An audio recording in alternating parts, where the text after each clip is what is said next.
Hey everybody, welcome to Earth's Mightiest Mondays. J-Man here. We're going to be talking about 4 issues of the Avengers today. Issues 142, 43, 44, 45. I saw the comments already. Fanny, I saw that. So Phantom Outsider was already letting us know that these are going to be all mixed up. I didn't know that. I didn't see your comment. And it's too late because I already read these and made notes. I did notice that they're out of that they're playing them out of sequence. Well, we'll talk about that. We're going to talk about them in order of numerical order. So I understand that it's a little bit weird, but we're going to that's how it's going to be. We're going to talk about it in a weird way. So not much we can do there. Let's quickly go over what's coming up. So with New Year's coming, we don't have a lot of streams scheduled, so I didn't have time to upload all of the links or all of the thumbnails, but we are going to do Fantastic Fridays. So that's going to be, of course, on Friday. We're going to talk about 4 more issues of the Fantastic Four. So that all works out perfectly that we don't have to worry about that one. There's a Saturday we're going to be doing. So Saturday, we're going to be doing Brave Star. We only have 2 streams left for Brave Star. So that's going to cover episodes 40 to 52. So it'll be 13 more episodes of Brave Star. And then there's just going to be 1 stream left. So we'll finish that off. And then after Brave Star, we're going to do Inhumanoids. Our super friend RR wants to do Inhumanoids. So we're going to do it Inhumanoids. And I think that's going to be it. So today is going to be the last stream of 2025 right now. And then we'll start off. 2026 is going to start with Brave Star. Actually, no, it's going to start with Fantastic Fridays. So Fantastic Friday will start off the new year. And then 1 week from today, we'll be continuing with Avengers and hopefully get the conclusion of tonight's story. So lots to do. Let's thank the Super Friends. So we always thank them at the beginning of every stream. So big thank you to Dan, Sean, Stephen, Brennan, Mark D, RR, Philip Story, Digger Jim, Quagnar, Just Joe, GT, and DJ. We always thank Clobber in time, so make sure you put a CT in the chat to thank Clobby. We appreciate that. Okay, so I'm going to be going. I'm alone for a little bit here before Sean. Sean is running late, and I'm not sure if Classic Comics is coming on tonight.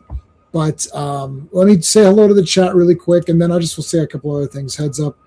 So Phantom Outsider was saying heads up that 145, 146 canonically take place after 149. They were supposed to be an Avengers Giant 5, but instead they got reprinted. Yeah, so it was a bit messed up.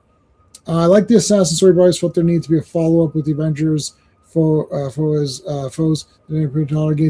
Yeah, there should have been something more. Phil is here. I was going Phil. Quagnar's here. Super friend Quagnar, thank you. We'll give it a chance for some other people to come in. I did post a poll. So, as you know, I love the Western heroes, and there's 4 Western heroes tonight that are going to be featured. We've got the 3 kids and Knight Rider. I guess I thought he was called Ghost Rider before, but I guess when Ghost Rider became Ghost Rider, that kind of changed things. So I think they call this guy the Knight Rider this time. So he's not the Ghost Rider. He's the Knight Rider. FK is here, and Paulo is here. Yeah, so I posted a poll. Who's your favorite? We already have 4 votes, and it's already starting to sway a little bit. So Kid Colt, Two Gun Kid, Rawhide Kid, or the Knight Rider. So far, the Knight Rider's got a couple of votes. Nobody's voted for the Rawhide Kid. Rawhide Kid hasn't gotten any votes yet. Sucks to be the Rawhide Kid, I guess. Nobody wants to be the Rawhide Kid. I don't know why. Great watch party. Yes, there was a watch party. Knight Rider. Knight Rider was Ghost Rider. That's right. And then Stan Lee stole it from the defunct magazine Enterprise, which Dick Ayers drew in the 50s. Okay, awesome. I posted a poll, yeah. Oh, 1 second. We have Classic Comics with us. 1 second. Let me bring Classic in. Hold on. Where's my... Well, hello, Mr. Fancy Pants. Oh, sorry, Classic. I didn't change the view. Hey, Classic. Can you hear me? No. I can't hear you. So I'm not sure if you can hear me. Hey, okay. Hey, everybody. Okay, so anyways, Mike is messed up. Okay, cool. We'll give him a second to... I'll leave you here and you can kind of go back and forth and see if that works. So I wanted to say thanks to everybody who supported, who helped me out this year. Had a tough year with my ailments, and you guys know all about those. So I tried to keep the streams going just to keep a hangout session and have fun doing these streams. So we're going to continue into 2025. Gonna continue on with Avengers, and I'll put you backstage, Classic. Put me in the private chat when you think you're good. So we're gonna continue with Avengers, and we're gonna continue with Fantastic Four for sure. Now the heart attack was actually at the tail end of 2024, but I also had issues with my back, and I had internal bleeding, so a lot of stuff. Yes, Phantom Outsider, I read those. But we're going to do them in order because I have to follow the order of what we've already read. And Sean and I and Classic, we already read these in order, so we're just going to do it in numerical order. Hey, Backseater, how's it going? Hey, Evan and Briscoe, how's it? Thanks, guys. Yeah. So anyway, so obviously I had a lot of tough times this year. So glad to see this year's coming to an end. Hopefully 2026 will be better. But we're going to continue doing what we do. There's going to be less videos though. There's probably only going to be 1 to 2 videos per week going forward. It's just a couple of people wanted more videos. I stopped reviewing modern comics, not because I'm not buying modern comics. I am. I'm still buying the Batmans and the Supermans and Transformers. I'll probably continue with the Transformers comics. I'll probably continue with Transformers reviews. But in terms of regular video content, that's probably going to go down to very, very, very, very low. Probably 2 videos a week. And they'll probably be on days that I'm not streaming. So going forward, we're still going to do Earth's Mightiest Mondays, Tuesday Night Terror Vision, because I'm a co-host with my friend Pete on that one. Wednesday is going to be the Action Elite live stream. Thursday is my day off, so Thursday I'll post a video. Hopefully I'll have a video for that. Friday's Fantastic Fridays. That'll continue on. Saturday is now going to be the swing day. So we're going to continue to do the history of comics because I know everyone liked that. They liked it a lot more now. We're going to continue to do cartoons and humanoids, Transformers. What else have I got planned? We're going to probably do, I think, because our buddy Phil helped us out and getting those amazing adventures. I think we're going to do one stream to cover the Beast issues. I went back, so I know that I covered Amazing Adventures number 12 on this channel on Earth's Mightiest Mondays, but it made me go back and read the previous one, so 11, and then I reread 12, and I'm kind of hooked on it. So I'm going to stop reading them because in a couple of weeks I'm going to talk to Sean, and I think we're going to cover the whole thing in one stream. It should be done within 3 hours. So we're going to cover all of the Amazing Adventures in one stream. But I'm really looking for that. Looking forward to doing that. No problem. Yeah, exactly. So yeah, I did read your comment out, and we'll comment on that. Note on the Assassin, it was thrown in as regular Avengers. Oh yes, Marvel were missing a lot of deadlines. Yeah, they actually say it. They say it on the comic that it's missing deadlines. Like, really? Come on. But disrupting Squadron storyline really, yes, it actually pissed me right off. That actually pissed me off. Paulo saying YouTube is throttling everything is an AI. I know. All right, we're gonna try bringing classic comics again. Okay, so let's try to bring him in. How about I bring you in with a how about I finally uploaded this. Oh, you didn't know? Your ass better call somebody. Hey, classic. Hey, you hear me okay? Yeah, I can hear you. Okay. I finally clipped that. Oh, you didn't know, but I just got the audio. So yeah. Anyway, that's the spiel with what's going on. We're going to. So I'm just going to do the 2 videos a week. That's it. It's just like because I'm doing the videos and then nobody's like they're just not getting any traction. It's and I don't really feel like doing ones where it's like I hate this, I hate that, or whatever. It's like I just can't. I'm just not that interested in it. I'd rather just do these live streams then if that's what it's going to be. Yeah, I'm not going to be doing a whole lot of videos either, really. Yeah, I mean, I don't know. Like the live streams seem to be better and we can interact better that way. And it's more like community feel versus like, I'm still gonna, I'll still do, because I don't have content every day. I'm trying to have content every day. So I'm going to do Strange Tales because I'm really liking Strange Tales a lot. And the streams, and then I'll just maybe I'll do some X-Men stuff. Like I'm also thinking down the road, once Avengers is done, maybe start up on X-Men or something like that. Or I might even do some X-Men videos, maybe some of the 90s X-Men, which I don't know how popular it is with this crowd. It might be more popular just in general, but I'm not sure if the current crowd likes that. I think they maybe like these. So I might do X-Men starting from Giant Size. That might be a neat place to start. Imagine what I did to readers at the time, having to wait 3 long. Yeah, we'll talk about that. So Sean's like, we're just gonna move on. He messaged me saying he's gonna be late, so I don't know what's going on. I didn't like it, but the Assassin story was good. Well, yeah, so we're gonna get. This is weird because we're gonna conclude the Cowboys today. So, which is cool. We'll get those out of the way. So now let me see if I know my guys right. This is Rawhide Kid, I believe. This is Kid Colt. I know that.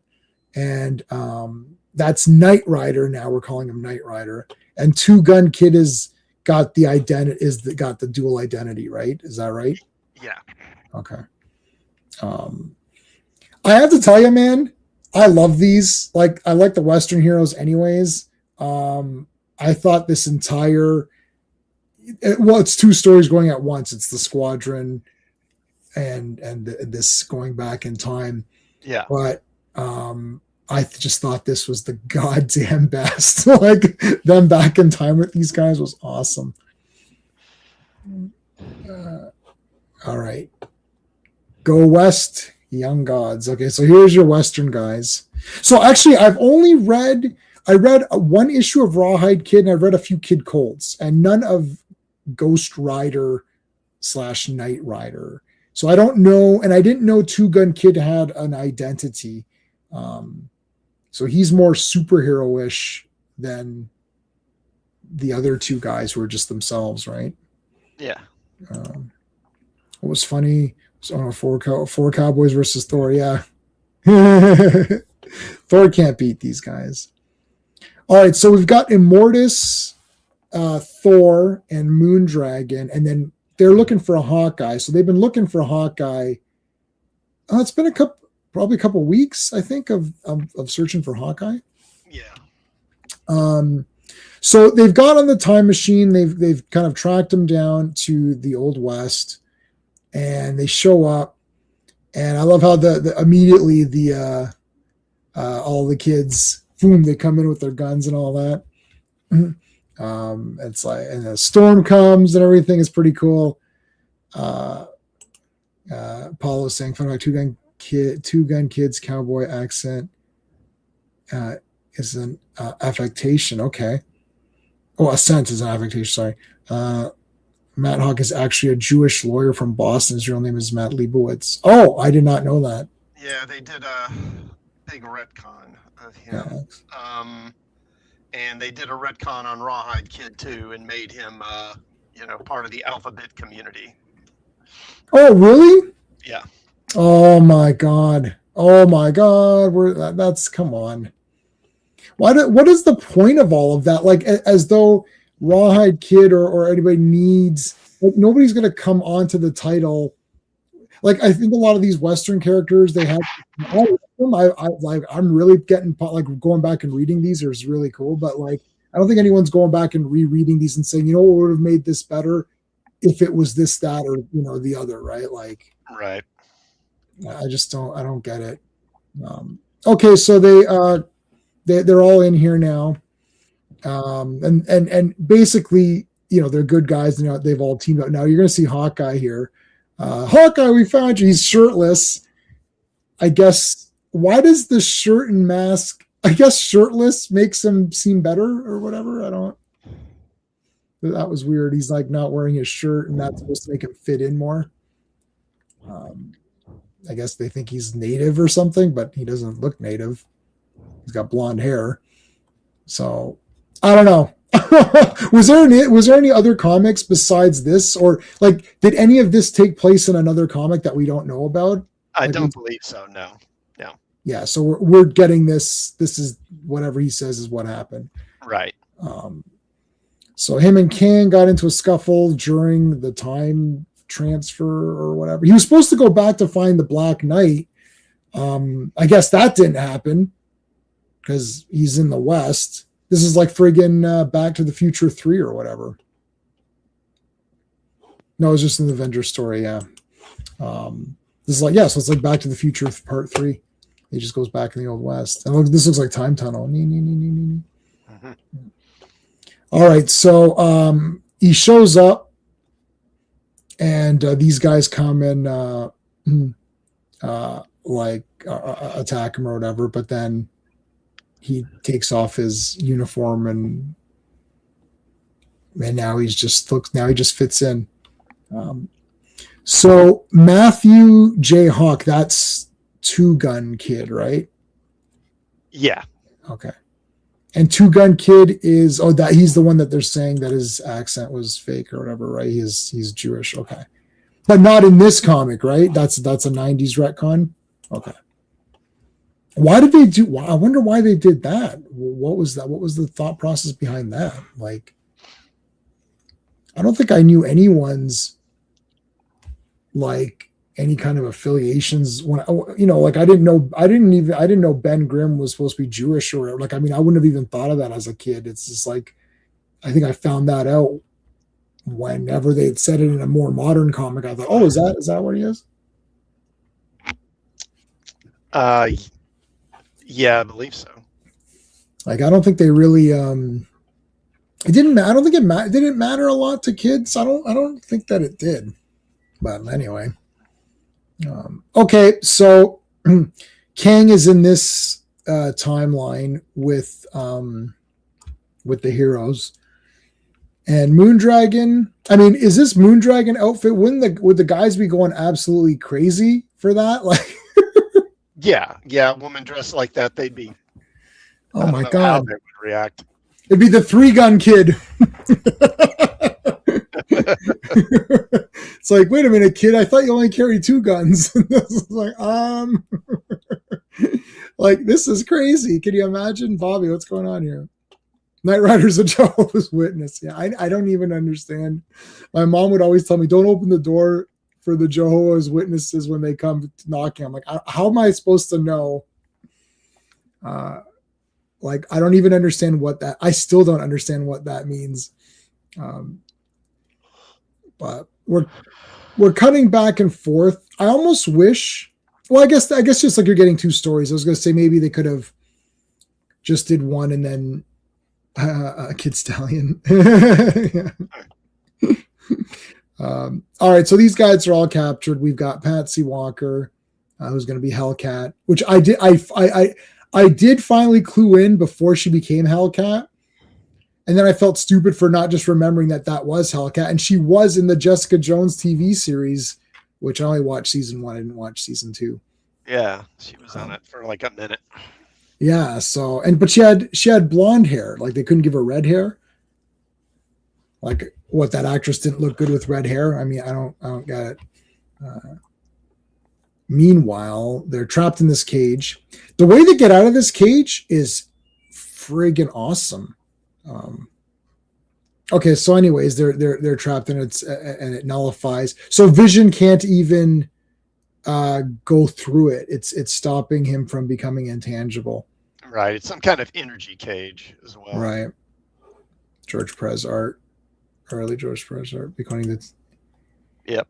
Let's see the whole team. Yeah, you get to see the whole team because they're cutting back and forth. But I felt like this story wasn't going anywhere, and the other one was like really going. Like, this one, I could tell that they're going to drag this out a little bit longer, right? It just feels like they're captured and then they're in this. Feels like they're in this jail, like not really doing much. Like, I think by the end of this issue they escape, but like that's it. Oh, you know what? Hold on a second. I didn't really do the credits. Normally Sean does them, but I'm sure they're written on here, aren't they? Usually they write them here. So Steve Englehart's the story, George Perez, Vinny Coletta as the art and inks. I can't say that name. Tom and Janice are calligraphy and coloring, and Marv Wolfman's the editor. So there you go. And what was the cover date? December. Perfect. December. Okay. Hey, virtual reality. How's it going? Also hanging them in the cage, staying below. Good idea. That I bet Beast can hit them from here. Yeah, maybe. Yeah. It's like aim it or whatever. Aim properly. Okay, so anyways, and also they keep saying that Patsy, she wants to be a hero, and that was her thing. So I went back to Amazing Adventures, and that was one of her things. Like, she does want to be a hero. She keeps wanting to do something. So I guess they just took this character and they thought, you know what, like, she was this model or whatever. Maybe we can do something more with her and make her Hellcat. Because Cat was eventually, Tigra becomes Cat. And I remember that from West Coast. Like, she's already Tigra when she's West Coast, but they mention it, Greer Nelson or whatever. Yeah. But then this is Hellcat. And I did not know that Hellcat, it's the costume that gives her the abilities, right? Well, the costume has a couple of gadgets in it, but there's not much to it. I mean, basically it has claws. That's what it boils down to. Right. Oh, Sean is here. I'm not going to give him his intro since he didn't do. We're gonna give him that. No, I'm not. No, don't add yourself, Sean. I'll add you. Go away. So Sean decided to show up. Where's I'll use the same intro. Oh, you didn't know? Your ass better call somebody. There you go. We didn't know. I didn't know you were going to show up, so I didn't know. No. Yeah.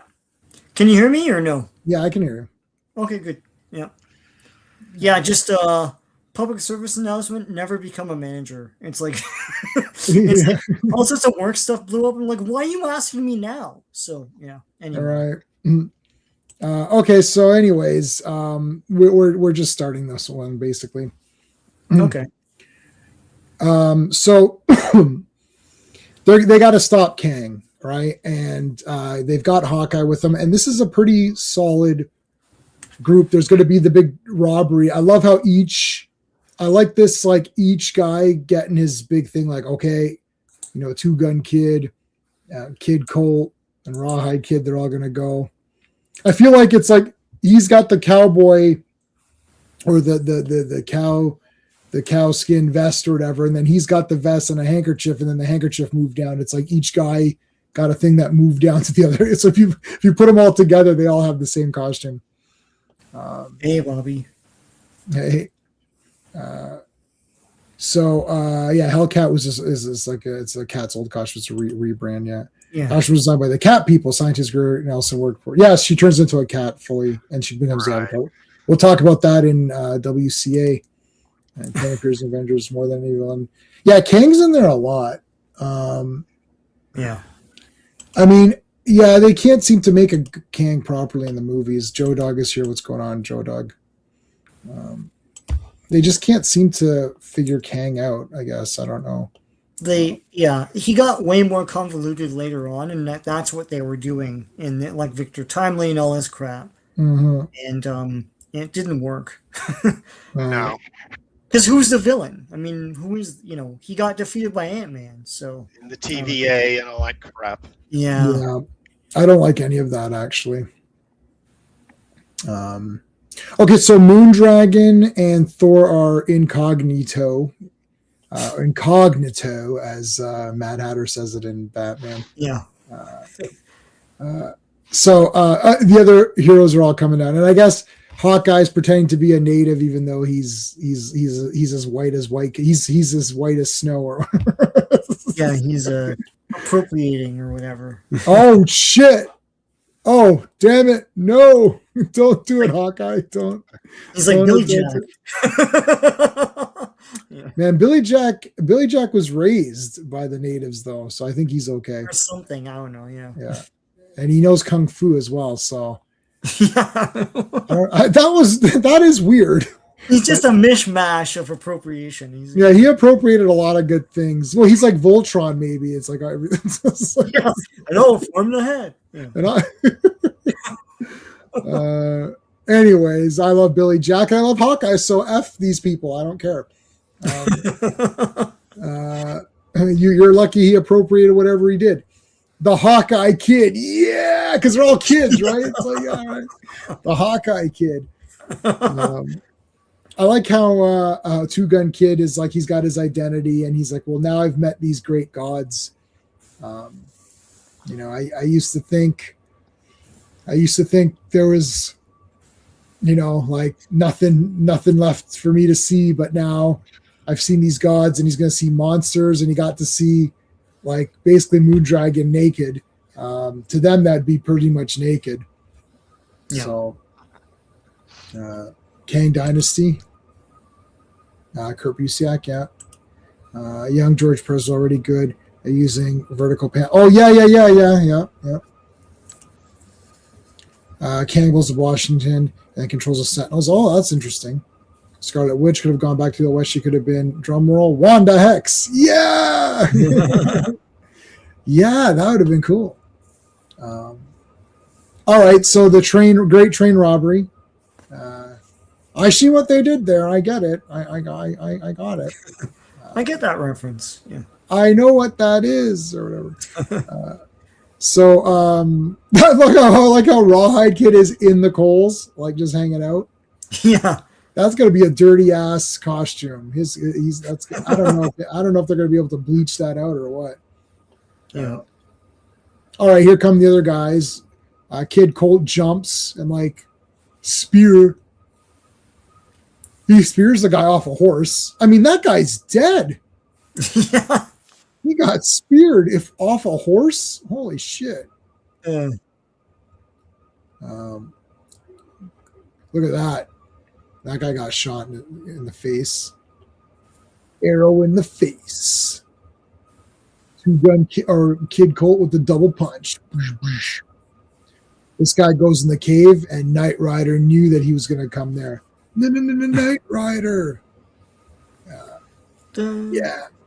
It's like, and it is in a strange coincidence, his horse is called Kit. No, it's not. And his eyes go like woo woo. Yeah, his eyes, his visor. It's like, look, it's Wolverine. Yep. Wolverine, how did you get here? I'm not Wolverine. It's like, oh shit, we thought you were. Perez can't draw anything else. He wanted to just draw me as Wolverine. Yeah, he just wants Wolverine in every book. All right. Oh, yeah, Rawhide Kid. From behind. Oh, shit. He pistol whipped him. Yep. Caleb. Kick ass, man. Look at these guys on the train. Good for nothing. Yellow belly. Like, do something, you losers. All right. So they, Two Gun Kid. So Two Gun Kid has a secret identity. That's one thing that we talked about. Yeah. So he's one of the few guys. I guess Knight Rider does Knight Rider have an identity, or is he always that ghost thing or whatever? Yeah, he has an identity, I believe. Okay. Yeah. At least he did originally, because originally he was a guy, he just wore a costume. But then in like the modern day, he's dead. He's an actual ghost. So then he does. Yeah.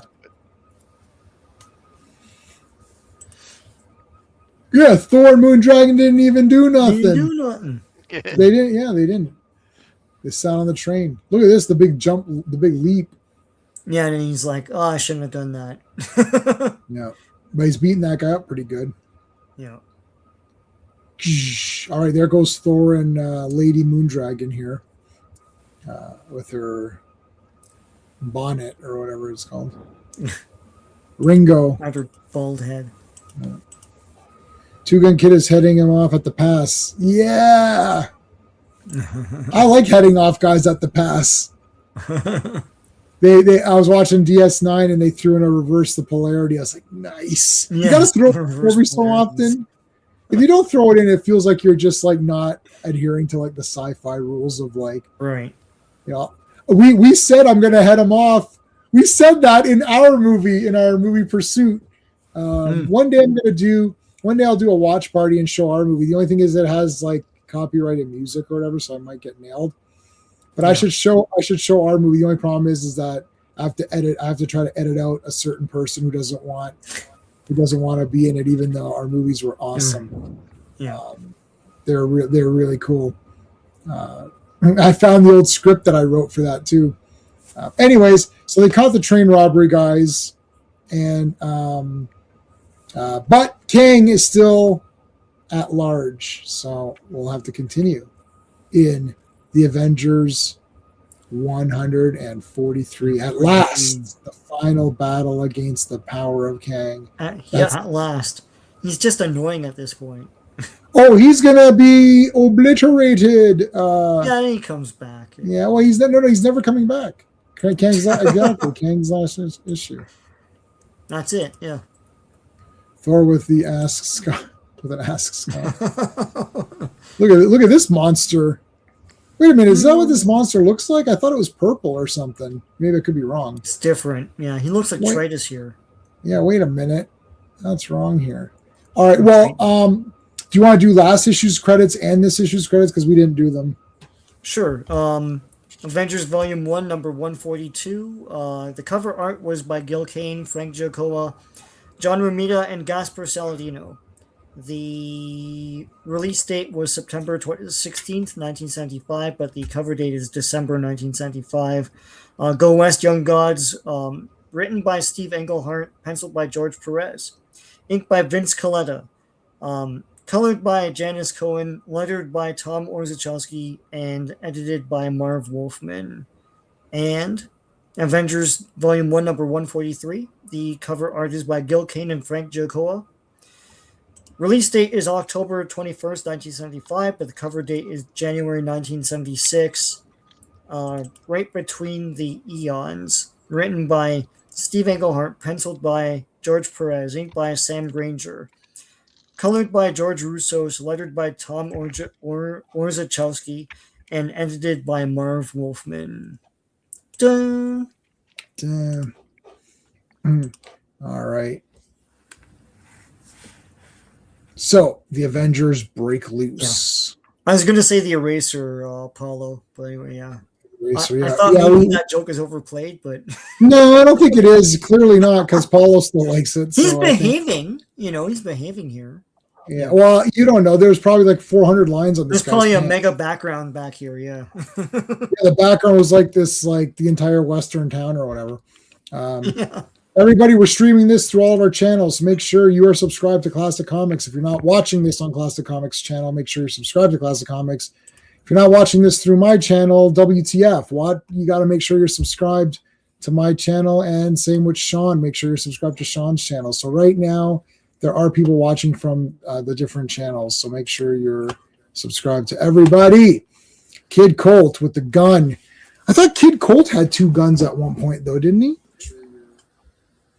I don't know. Well, Dr. Doom, where is that? I just got him. What'd I do with him? Here he is. Techno Doom. Yeah. Yeah. You're just coincidentally, buddy, this is complete with all of the shield crap. And all the crap on him and the guns. So he has a couple of guns. He has like the different shield things, and he's got the shield. But yeah, there he is. I've had this one for a while. He's in pretty damn good.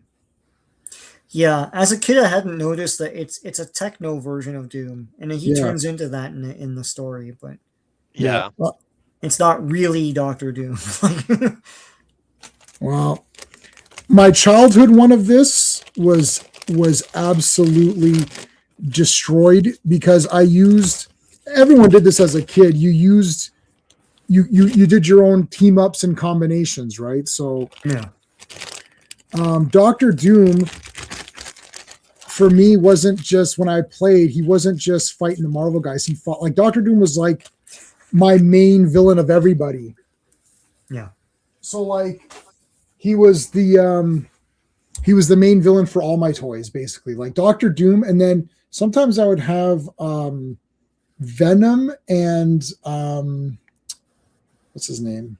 God, Lex Luthor, like as like a three-way challenge or whatever. So pretty good. You got one in the box. I've got Iron Man in the packaging. Yeah, the retro 3/4 inch one looks awesome. Like it's totally just Doctor Doom with the. Oh yes. The Marvel Legends. Thor is great. Yeah. Thor's awesome. They did that Techno Doom or whatever you're calling him. Yeah. He is. There's Marvel Legends of that.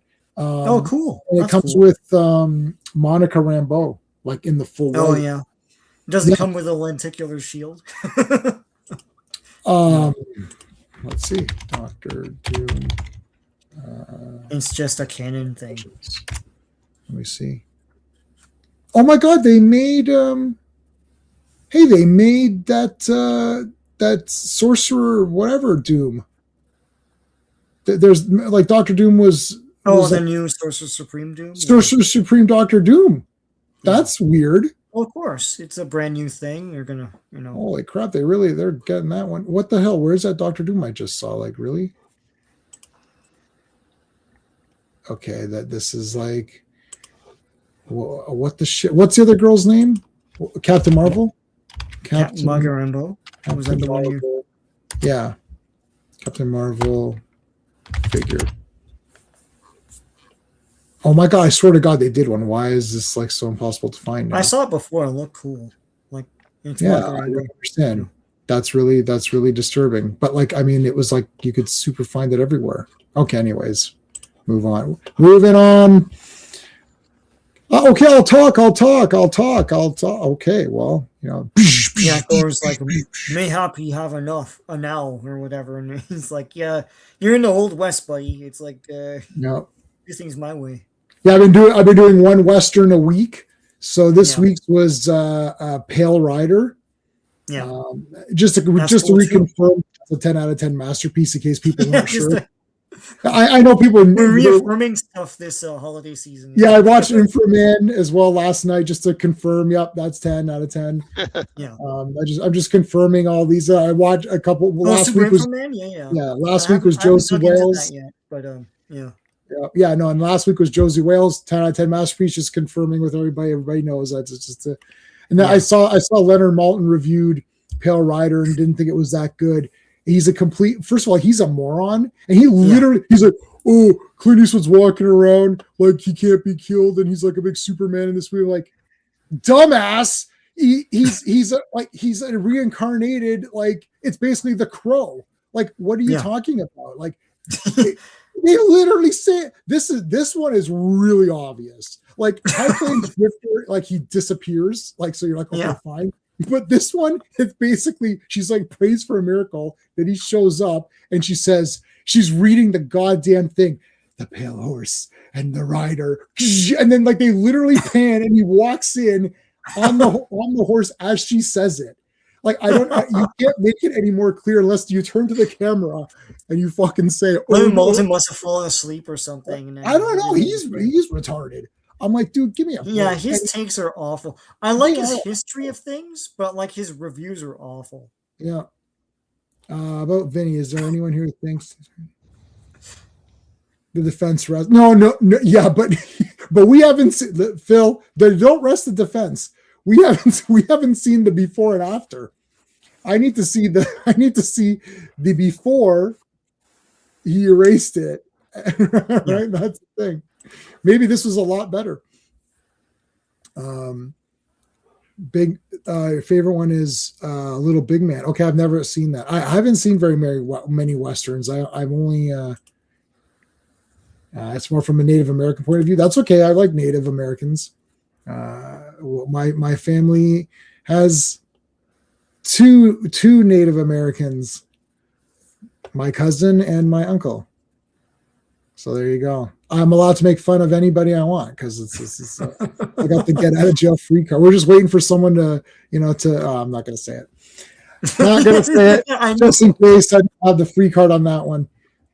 Anyways, but look at Hawkeye's gone native because he's like, I've got no shirt and so there's Thor. Now this was interesting what happens here. Actually, this is actually pretty cool.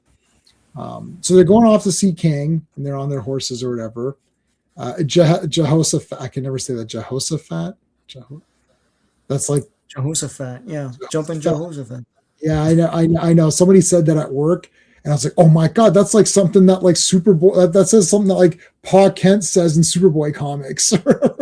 Yeah, an old fashioned thing. Yeah, that's like really old. Has there ever been a hero called Jumping Jehoshaphat? There should be Jumping Joe or Jumping Jay. Kang now is just a screen. He's basically not. He's like, it's like what they're like. Oh my God, how did this screen? Like this would be pretty shocking. Yeah, to them, yeah. Like 18, whatever this is. It's a fancy mirror with a man in it. Like they're trying to justify it. Yeah, holy shit. Who's that little guy with you on the side there? Don't worry about him. Pay no attention to the blonde bearded man. Yeah. He may not give us the arm, but he gives us what we needed.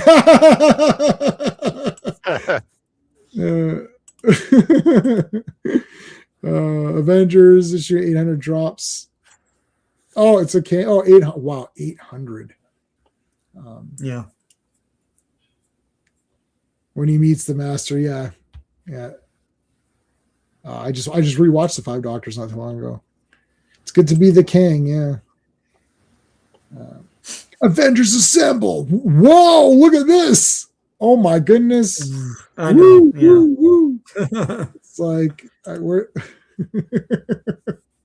They put a shirt on. Oh my God.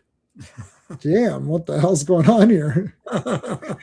He's looking over to the side. He's like, hey, he does have his mask. Oh no, it doesn't matter. He actually, one of the things in this comic that was cool is that he talks about his identity a little bit. It's like my identity, everyone knows it here. It's like doesn't even matter anymore. Yeah. Well, the thing is, he's a lawyer, so it's kind of like Daredevil, Yes. If he was known he's like this vigilante, it would probably cause him to lose his license at the least. Bus dragon, yeah. Okay, pop quiz. Out of these 4 panels that you see right here in front of you, which one was Vincent Coletta's favorite? I'm just throwing it out there. There's 4 panels. If you're forced to guess, like gun to your head, which panel was Vinnie Coletta's favorite? I'll let you guys ponder that. Let me see how the poll's going. Okay, nobody voted for the Rawhide Kid. Come on, help Rawhide Kid out. 10 votes so far. Knight Rider's got 7 votes, 2 for Two Gun Kid and 1 for Kid Cold. First of all, clearly nobody's watched my Kid Cold could have defeated Thanos video. So I don't know. That's why I don't know why nobody's picking Kid Colt is like, because he's clearly the best of the kids or whatever. Hello, Moon Dragon. Woo. That's a bad outfit. Florida inked the previous issue, the one. This one's Sam Granger who inked. Okay, I saw. We're just having fun, Follow. It's all it's all good. We're just joking around. Not the second. Too much ink use. Yeah. Too much ink, yeah, but it's easy. It's not by the amount of ink, it's by the complexity of the ink. Look at this Kang, like Kang's like head is like all the entire, it's like friggin' the whole page. Who's that guy? Who's that blonde guy though? I don't know who that blonde guy is. That's weird. Anyways, nobody's looking at him. Everyone's just looking at Moondragon. Yeah, it's like what blonde guy? Yeah, where's that? Yeah. How come there's only one character on this page? Okay, now I have to admit this was absolutely brilliant. I can't believe how genius this was. So, as we learned from last issue, you can't get through this cage because it's some sort of nullifies your powers, whatever bullshit it is, right? But they're not going to show it yet, are they? Oh, they are. Okay. So Captain America's like, yeah, but you can pass through my shield. He's like, yes, I can. He's like, okay. And he's like, well, why don't we put the shield touching the cage? And you could see that now it's like that energy field that's nullifying everyone's thing. It's going around the shield, right? So, but it's still a cage, so you can't go through it. But now he can go through the shield through the cage. That's awesome. Yeah. Yep. That's cool. Pretty damn cool. Hold on, I gotta sneeze. One sec.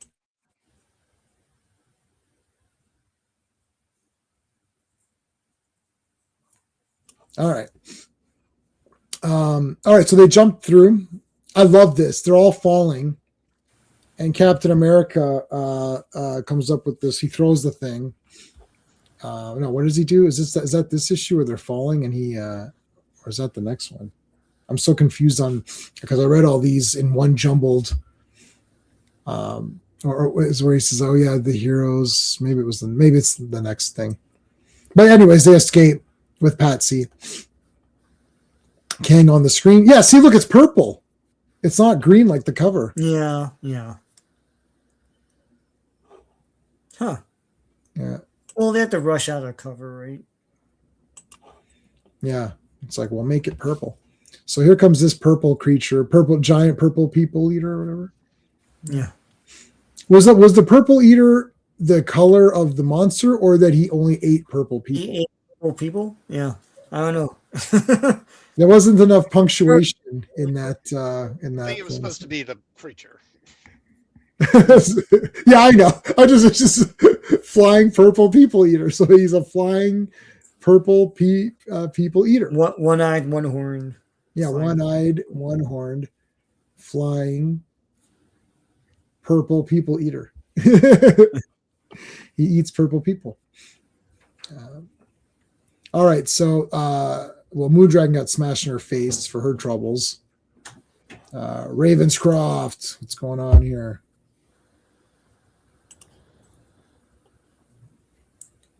Oh my God! Oh yeah, you're right.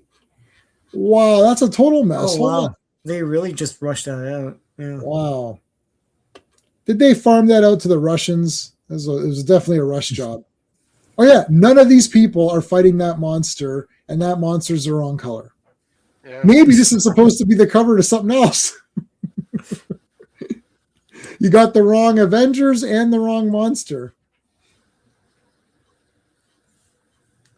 That is awesome. I didn't even notice that. I noticed the colors. I guess I'm more of like a color, I'm not colorblind or whatever. I'm like, I looked at the colors first.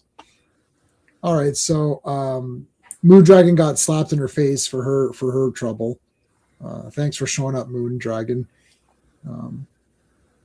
Now, Two Gun Kid, your eyes should be on the monster. I mean, like, really? Like, look, he's like clearly looking right down. It's a double fake out, yeah. And Moon Dragon's one of the few more heroes they haven't ruined yet. Oh, they're going to ruin her. Well, I mean, she's not going to be in that outfit. You can guarantee that. They could bring back a lot of MCU fans if they actually had that outfit. Unapologetically had that and had her walk around like that the whole time. Yeah. Why don't they? They don't do anything. They don't do it. They get attractive people, but then they make them look stupid. Like they make them look bad. Like Iron Man 2, the only good thing in that was ScarJo, right? Like in her tight ass, skirts. Well, they like to pretend they're not objectifying the men too, which they totally do. But then they pretend that like it's only the women being objectified. We must go against that. It's like, no, you objectify everyone. Everyone's bare chested at some point. The men only. The women aren't. Yeah. Well, yeah. But like Captain America, like that famous scene when he's on the slab or whatever. It's like, yeah, Thor's naked. The girls, his chest. Thor was naked in that Love and Thunder, and the girls were like oogling him or whatever. Yeah. What the shit? What happened. So. Oh yeah, Val Kilmer as Two Gun Kid. Yeah, that'd be pretty good. Val Kilmer's awesome. No, Phil, stop it. Terrible. That's a terrible idea. Where's my? Oh, you're not gonna be able to read that. Hold on. I'll go back to it.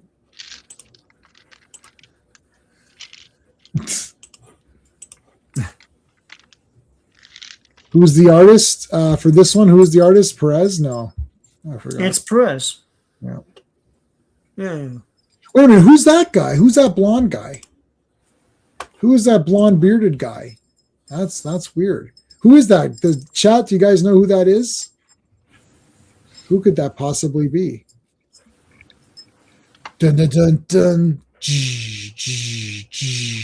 It's Thor. Yeah. Fazak. No, I'm Thor. I'm not Fazak. Like, yeah, and Kang's pretty formidable because he can stand up to Thor. So, yeah, I don't know that. Yeah. I don't think Kang watched Ant-Man because he got his ass kicked. So how's Thor? Yeah. How could he withstand Thor's punches? Yeah, Thor.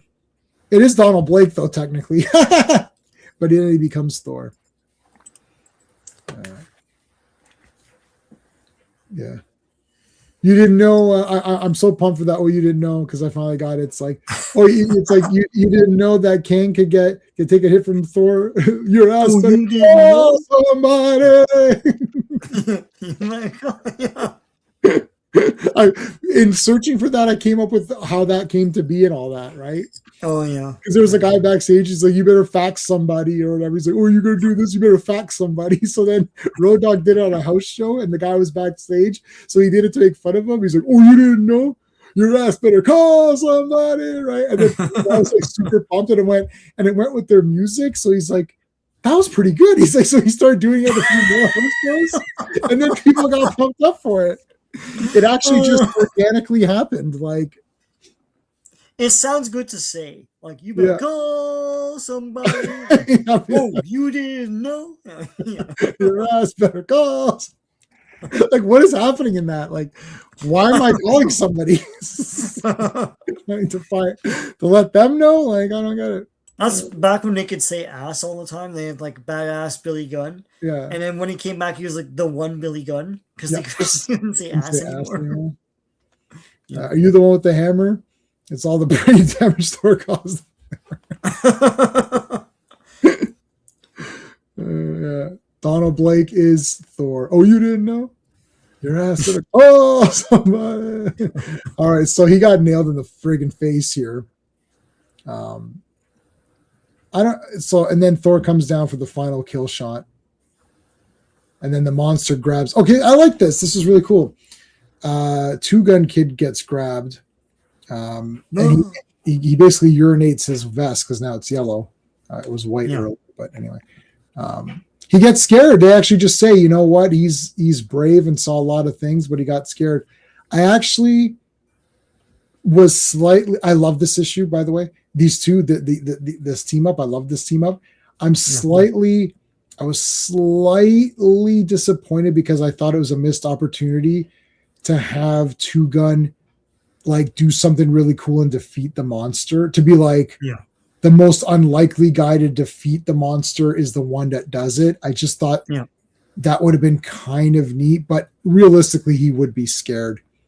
Right. So, I mean, that's fine, but I just thought, oh, what if like Two Gun does something to win? You know, that would be really neat. I think what's missing in all these superhero movies is the big heroic moment where the guy, you know, does something that can't be done. You know, there's a moment, you know, there's something. Did you guys ever see Sean? I don't know if you saw this movie in classic. Have you seen Gattaca? Yeah. Oh yeah. Yeah, remember? So it's Ethan Hawke and it's the two brothers. And the challenge was the one brother was genetically kind of like his DNA was perfect. And then Ethan Hawke was sort of the lesser, like the more natural brother or whatever. And what they would do to test is that they would swim out into the ocean as far as they possibly could. Right. And Ethan Hawke, who was the lesser brother, could always surpass the other one who's supposed to be smarter and better and all that. And he says to me, and he's like, you know, you always beat me. I don't remember exactly how it goes, but he's like, you always beat me. And he goes, the secret is that I never saved any energy for the way back. Like the one guy, like he would go too far, and then he's like, oh no, I gotta make sure I have enough strength to make it back. And the other guy's like, I never thought of that. Yeah, that was cool, right? Classic, like that's what it was, right? It was something like that. Yeah. And that I saw that in the theater, and I thought that was just awesome because it's like, yeah, like it's like the drive, you know, like it's like, no, I don't care, I have to do this. Like it's like when I was gonna call him Clobber in time, but when the Thing fights and he's beat up and he's dead, and he's like, no, I can't give up, I have to fight more. It's like, I don't care, you know.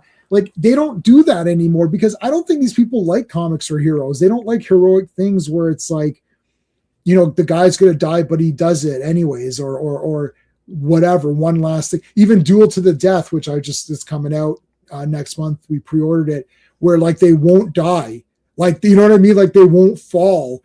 And then the guy, like they literally like they like stab the legs through to be like, no, I will not fall. Like, where's that awesome stuff? You know, where you get, you're like, yeah, that was awesome. Like, you know, something pumped up. They do it, you know, they friggin' do it in Star Trek. They do it in Deep Space Nine. They do it in Next Gen. Like they do it in these shows. I don't understand why they don't do it in the hero movies where it's, you know, where it should be there. Like, I don't know. There's just like, you walk out and you're like, that was okay. That movie was okay.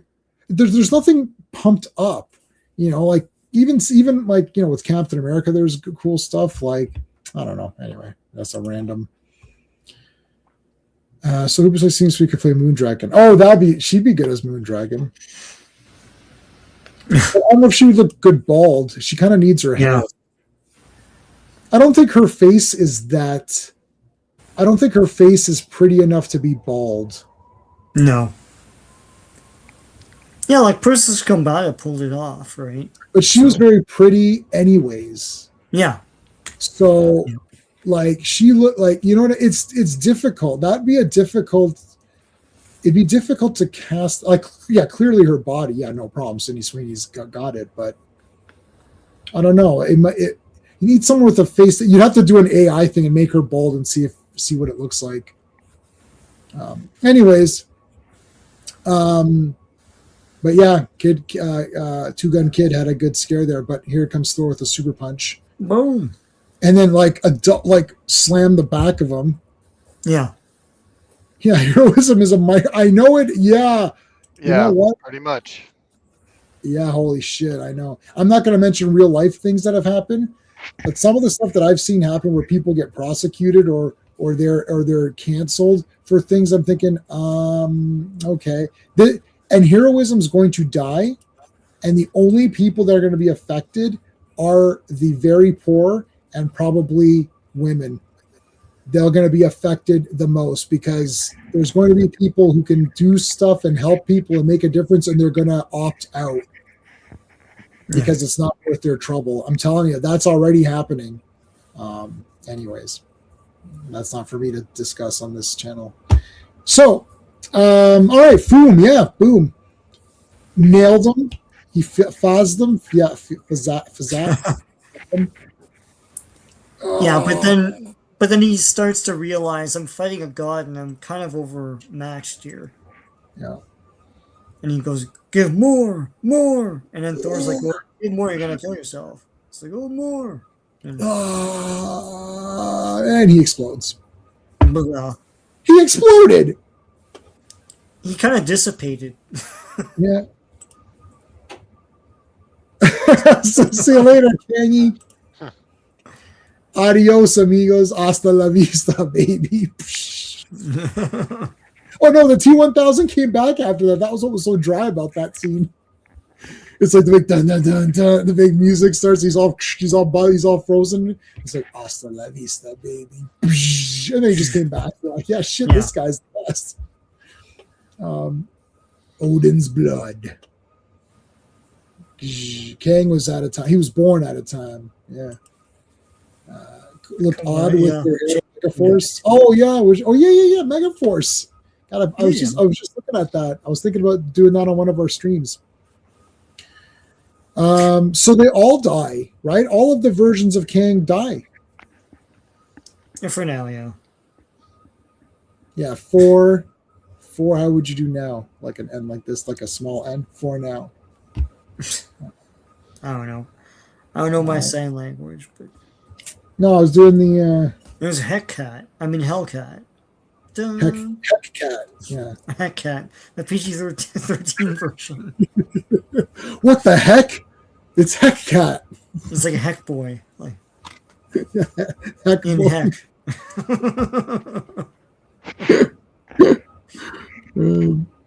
Oh my God, he's like, look at everyone's jumping in. Oh, Iron Man. When are you gonna smarten up with that face of yours? Oh, Beyonder, we were finally rid of Kang, and you just had to bring him back. Yeah.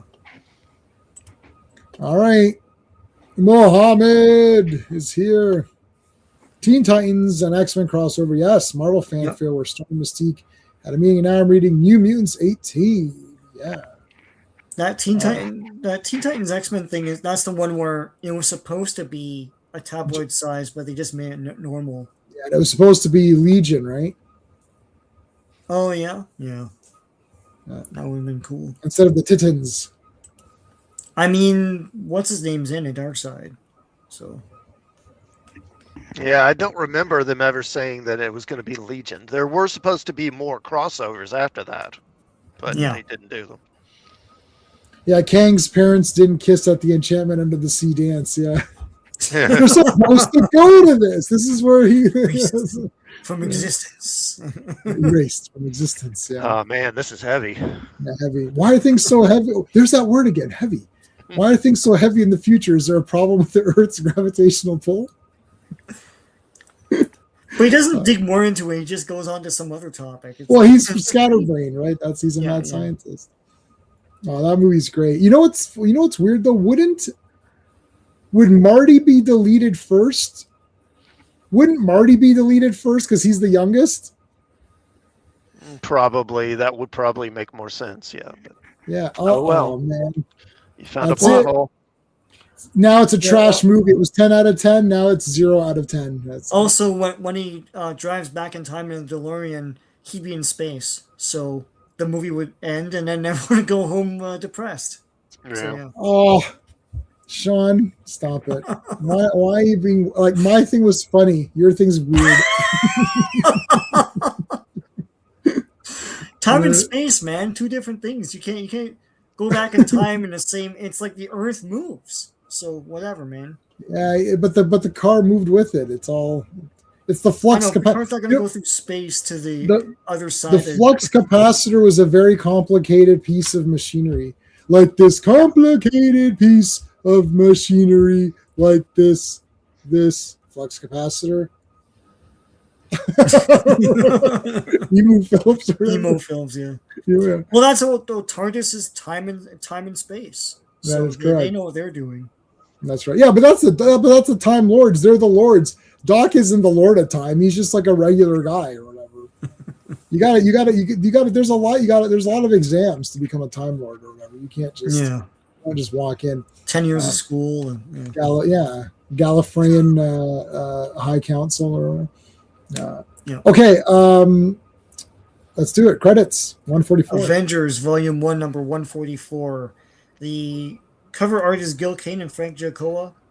Release date is November 18th, 1975, but the cover date is February 1976.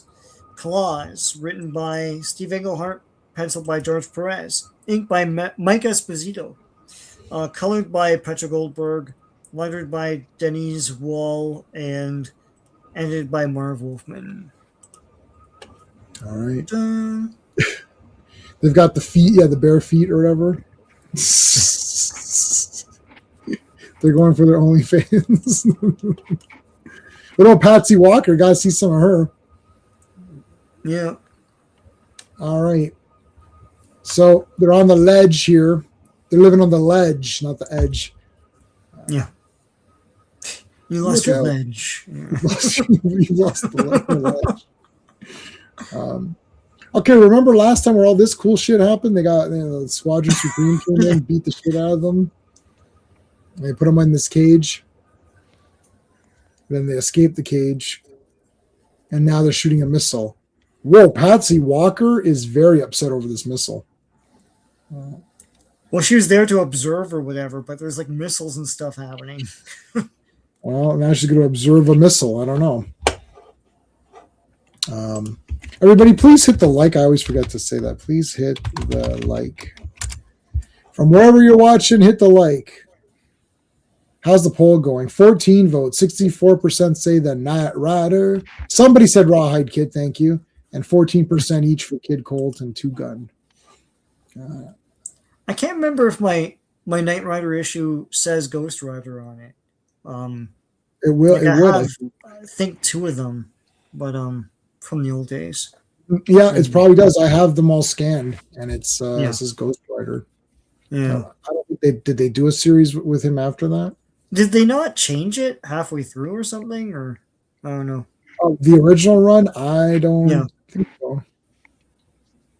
All right, so the missile hex it up. And, oh no, sorry. She hexed one already, and then now Iron Man comes in for the save.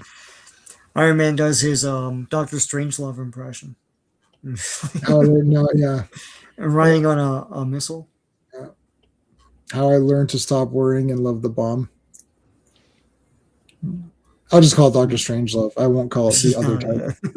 Or you can call it this. It's like, no. Here's where they're all falling.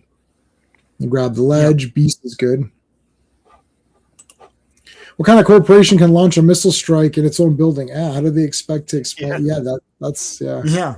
That is weird. That is a weird one. So here's where Cap does like a pretty cool. He grabs Patsy, throws his shield down, and like it's supposed to like he can like bounce off of it or something, and then Iron Man catches them. And Iron Man says, "How did you like? What if I wasn't there to catch you?" He's like, "Oh, I would have thought of something else." Mm-hmm. Yeah, because I'm Cap. I'm Captain America, man. It's like Captain America. Yeah. It's called Ghost Rider. It's more about the character change. Yeah.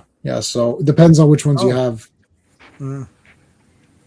The one I have scans of says Ghost Rider. So if you got them from me, it's Ghost Rider. Okay. No, I mean like physical ones. Yeah. So I don't know how it depends how old they are. I guess. You'll have to look at it. Yeah. Holy shit! There's some explosions going on outside. What the heck? Explosions. Let's get out of here. Let's go down this this hallway here. Guys, wait up. I'm too tired. Wait a minute. What's that?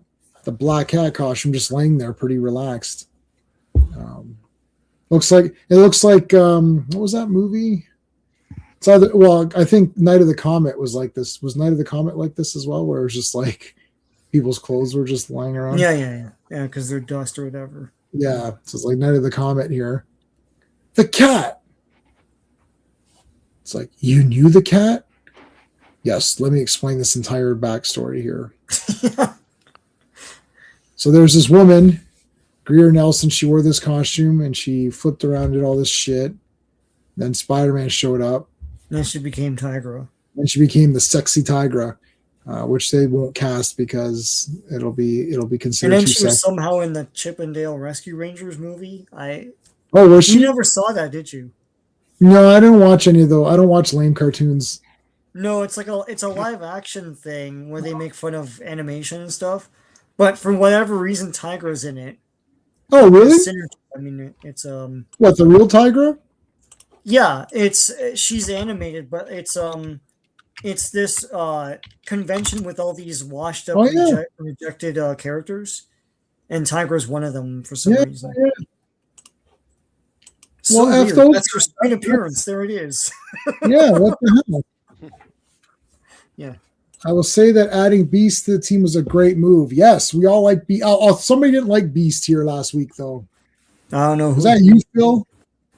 I'm going to throw Phil under the bus. Is that bus? Whoosh. Face full of bus wheels. Like, oh!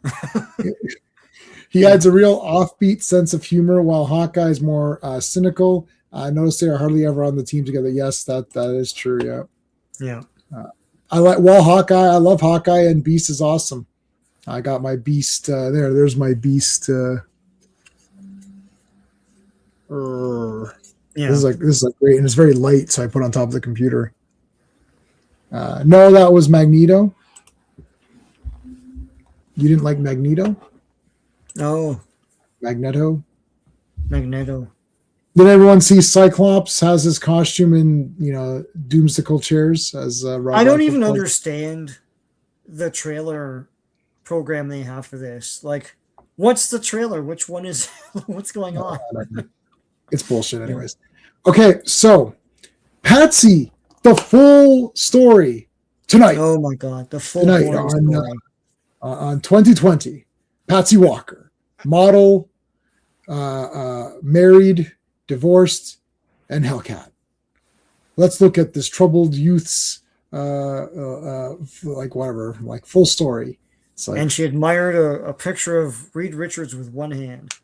yes. Yeah, that's right. And in the other hand, a shower nozzle. No.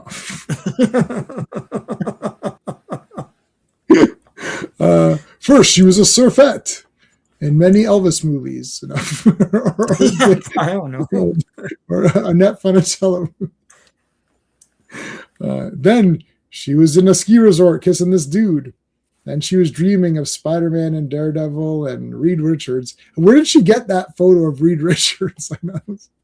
I don't know. Well, maybe they have a PR department that has like headshots and things. I don't know. Mhm.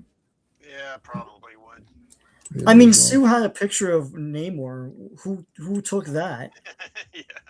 I bet you the autograph was auto pen. It's not even like a real. It's like Just get that Stay Lee stamp. Stay Lee. Yeah.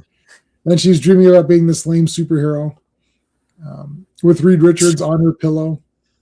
Then Reed got married and she's pretending to be happy for him, which is a lie. Super lie. Yeah. Then she wore her push-up bra. And she married this douche. Yeah. And here's a douche. Douchebaggery. No, Magneto's way. No. Somebody didn't like. On this channel, like in one of our friends, one of our subscribers. One of our subscribers didn't like Beast on the team. I can't remember who it was though. Where's your other hand between those pillows? Those aren't pillows. Yeah, that's right. Yeah, the Reed Richards fan club. I want to be part of the Reed Richards fan club. It's like, all right, please send $4 to P.O. Box. Whatever.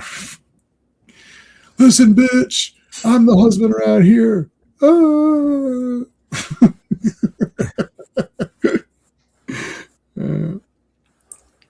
And he got more and more evil. And to prove that, he put a cigar in his mouth. Would you? Oh, planes, trains, and automobiles. Okay, I was like, Yeah. what are you talking about? Yeah. And then there's a divorce. Then she met Beast, and she put him on the couch here, on the tiger couch, The casting couch. casting couch. She's like, I know who you are. You're Hank McCoy. I'm going to blackmail you. I want you to make me into a superhero. And Hank's like, oh, okay, sure. And then that'll be an amazing adventure. So, Sean, in a couple of weeks, let's do Amazing Adventures, all of it on Saturday. Yeah. That'll be really thing. fun. That'll be It's a cool. lot of. It's so awesome. I'm going through it. It's the best comic ever. Anyways, look at this. Get down. Like, turn around. Ooh, turn So they do. around. Look, these guys are. There's a mirror. There's like a mirror. It's only a mirror. There's a mirror. Well, in he front of has cameras in the back of him, right? Right. Because he is Tony Stark. So us. Iron Man, are you getting all this great footage? He's like, oh, I'm getting I'm it getting all. it. Cap, I'm getting it all. we'll I'm watch it getting tonight all. So send me on a the copy. Avengers like monitor or whatever. Send me a copy. Yeah, I'll hook you up. Oh, Hellcat. I'm Hellcat. I'm here to kill ya. That's from Kung Fu movie. Hellcat. Oh yeah, she still has the toe gloves or whatever at the bottom there. Yeah. This up. Wait a minute. What's going on here? This Like up. each toe has to go into a glove finger. Meanwhile, in the Old West, well, we did some pretty good shit today. We sure did. I want to go into the future. What? That's, Okay, so wait a minute. I don't know what happens because we don't finish this crap tonight because like there's like some assassin that shows up. Does Yeah. he go to the future with them? He I don't will, know. yes. Yeah. Who is that? Two Gun? Two Gun. Yeah. So I mean, this is crazy. Is he going to be in the next one? I didn't read the next ones. Is he going to be in it? Two Gun? Yeah. Yeah, he's going to be sticking around for a little while. Yeah, he's an can't believe it. Avenger. Yeah, Yeah. that's awesome, eh? This is the goddamn best. Like I'm so super pumped up. I can't believe it. It's like I'm gonna go to the future. I was like, yeah, go to the future, buddy. Yeah, who Like- plays the Two Gun Kid in the movie? Like, Man, you know, I'm telling you, oh man, I would do a badass Western movies with these characters. I'll take any of them. I don't care which one it is. Like, give me any of these guys. It'll be the most badass. He'll blow away everybody, and it's going to be like destroying these bad guys. There's not going to be he'll appear in the next movie. They're all going to get shot in the face, and it's going to. And people are gonna walk out and be like, "Holy shit, that was a badass movie!" And then they're gonna say, "Oh yeah, Marvel Phase whatever, it's trash." They're like, "Finally, this is the real Marvel." I was like, "That's right." I'm telling you, give me any of these cowboy guys. It's like I'll turn anybody around because I actually want things to be awesome. And then I'd love to do a press conference, and they're like, "Oh, what are you gonna do with Two Gun Kid?" I was like, "Well, he's gonna shoot bad guys and like have like like good looking Western women around him or something." "Oh, do you think that's gonna be weird?" I was like, "No." no. I'm gonna be that's normal, and it's like, well, are you gonna have any representation? I was like, yeah, sure. He's gonna shoot a lot of other. He's gonna shoot everybody. If there's natives, he's gonna shoot them too. Oh, but that's terrible. It's like, well, if they're doing bad shit, he's gonna shoot them. That's it. If he were in modern day, I would do it like Fall Guy-ish type of like that look. know, Oh yeah. And I'd have some sort of song in the beginning too. Yeah. Hawkeye stays in the past. Brilliant writing, directing, performances. We're talking about that other movie, Two Gun. Oh my god, I love Hawkeye. Two Gun Kid is awesome. Serpico, yeah, Serpico. That's right. Yeah, but Serpico's a rat. Ratting out his boys. They literally don't make them like that. Yeah, that's planes, trains. All right. So, Vision, you're here. Yeah, I'm here. All right, now we're gonna fight the Squadron Supreme. And Hellcat's gonna fight them? Like, she's a nobody. Well, She's right in the front, too. Yeah. She has a costume now, though, Sean. Yeah, that solves everything. Who's she against there? Wizard. So she's dead. Yeah. Like the wizard's going to obliterate her off the face of the earth. It's like run through her and like, oh. Yeah.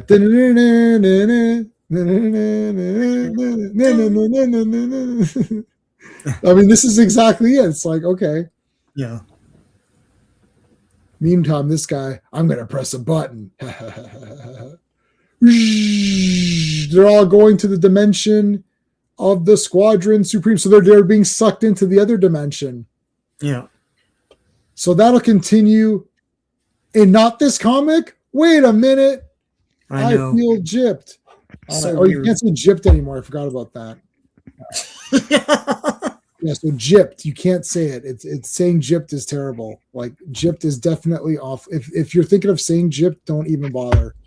All right, so Phantom Outsider popped in days before this stream.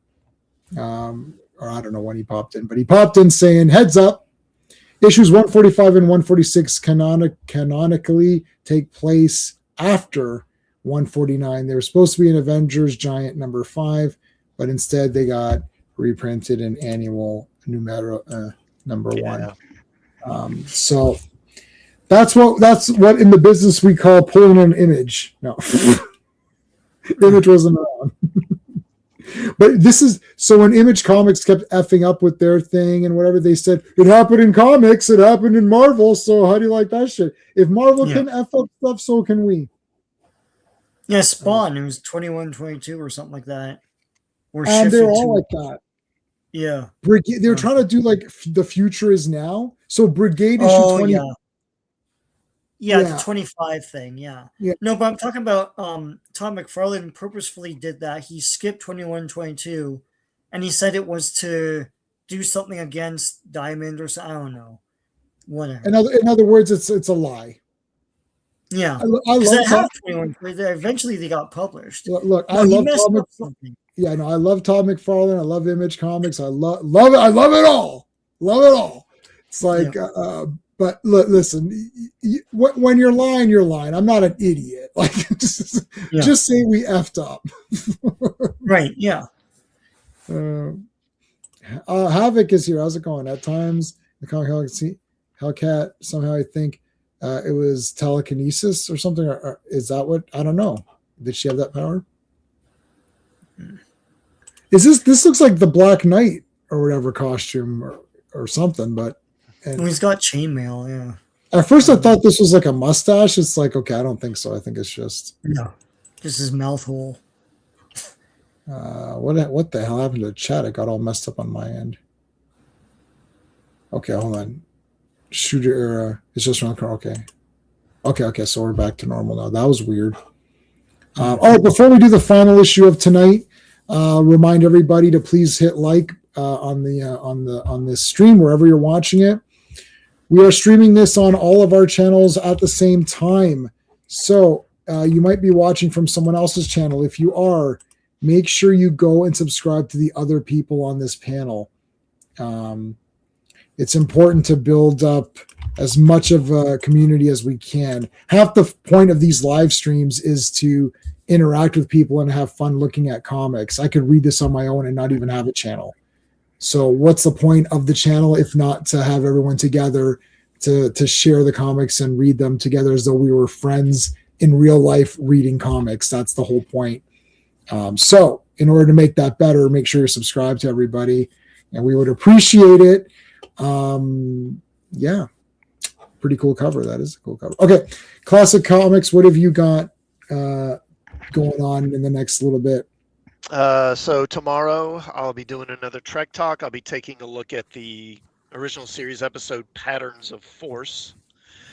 And then now last week I put out my top 5 Marvel villains for the Flash video. I'm going to try to have one for Green Lantern out here in the next week or two as well. Nice. Which one was Patterns of Force again?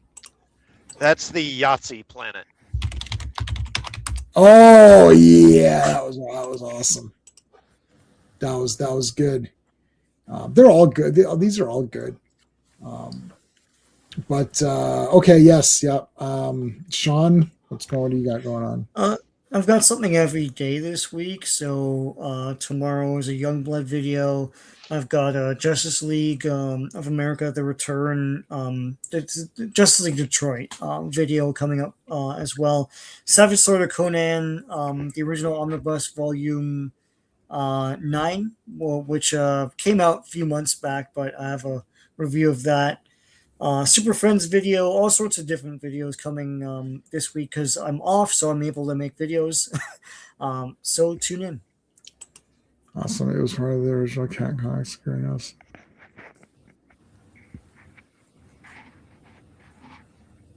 Okay. So it's like low level telepathy, more like intuition. Oh. She's got training, yeah. What surprised me the most on Fantastic Four is how bloody awesome that was and how awesome it remained after Jack Kirby left. I thought it would be a hard decline. We took I'll get to Avengers in a second. We took a break from Fantastic Four because Clobby wanted to do the Kirby issues, and then it wasn't clear if he wanted to continue. He would have continued. He would have continued doing it with us because he just wanted to hang out. Half of the point of Clobby's thing was like he wanted to just talk. Like we could have just talked off camera forever. We could talk before. If he didn't have another stream right after, we would just be talking anyways. So the whole point was to share comics that we like with people and get their opinions and do that. But so what surprised me about Fantastic Four was how good it remained after Jack Kirby left. I thought it was still awesome, and I'm really liking it now, and it's my favorite. Avengers. What surprised me was how often they changed up the roster and how many random people came in. Like that Swordsman Mantis. Like there's literally, we talked about this before. There's literally people who could have started with Swordsman and Mantis and be like, shit, that's the Avengers. Like, you ain't seen nothing yet. Yeah, well, so it's so clear because I never read these. You know what? I have read Avengers comics. I kind of lied by accident. I lied because I forgot. After Heroes Reborn or Return or whatever it was, there was an Avengers comic. It was just called Avengers, and it was like a newer one. So whatever came after that, I had the first 30 something issues of that, and I was getting that and Thor restarted, Captain America restarted, and I was getting all three of those comics. And I thought they were pretty cool. I don't know who was writing them or what it was, but those comics were totally the Avengers that what you think of, like Thor, Iron Man, Cap, whatever, right? Yeah. But these ones started out with who you thought, and then quickly, I was surprised how quickly it changed to other characters. And the thing is that I always loved West Coast Avengers, and just because I thought they were quirky. And my thing with Avengers was that I felt like each of those characters were solo characters. It's like Justice League. I like Justice League and I like Avengers, but I never loved either team because it's made up of individual characters where I like those guys on their own better than in a team. But because they've changed the roster around so many times, it's been more interesting. Like I'm liking this version. And if Two Gun Kid is staying on, hell yeah. So that surprised me that it is kind of neat this way. And also it surprised me that I didn't think it was as good as Fantastic Four until we're getting into these issues now. I think these have been better. The first ones were okay, but I think Fantastic Four was for sure the best. So there you go. What about you? What about you guys? What surprised me the most? Anything surprised you about going through these this way? Well, I know you read some of this before, so yeah, I knew about the winding, the massive turnover constantly of Avengers. So I don't know. I always liked it because you get a tour of the Marvel universe and what they're doing. But as a team, like you said, team versus group before. it's a group because I mean they don't really get a chance to gel as a team before some other dude leaves and then other people come in. But yeah. Yeah. Classic Comics. I know you started like around this time, but what did you think about leading up to this? Well, I do have some stuff leading up to this. Honestly, I'd say the thing that surprised me the most is that the Englehart era overall, I think it was better in my mind than it's been. It's been kind of underwhelming. Right. It's not Yeah. bad, but yeah, there's been I think too many issues where I'm like, what is going on? What Right. Yeah. Yeah, Why like is Thor so depowered? Yeah. yeah, like Fantastic Four has just been absolutely stellar. Like I'm just dying over it. It's just so good, and that really surprised me. I thought Stan and Jack would be cool and it'd be interesting, and then after that, it's like who cares? Because I like Ben Grimm on his own in 2-in-1, and I liked him as a solo character. But then I loved Reed so much, and obviously Human Torch. Now I've got a Human Torch community, which is doing pretty good. It's like up to like 8,000 views or something like on my Human Torch community. So I was surprised at how much I liked Human Torch, and I thought he's just such a neat character. I don't really like fire. I like ice guys more. Like I always liked Iceman. Like fire always seemed like a weird hero power. Like you can't walk around. Like you burn everything as you.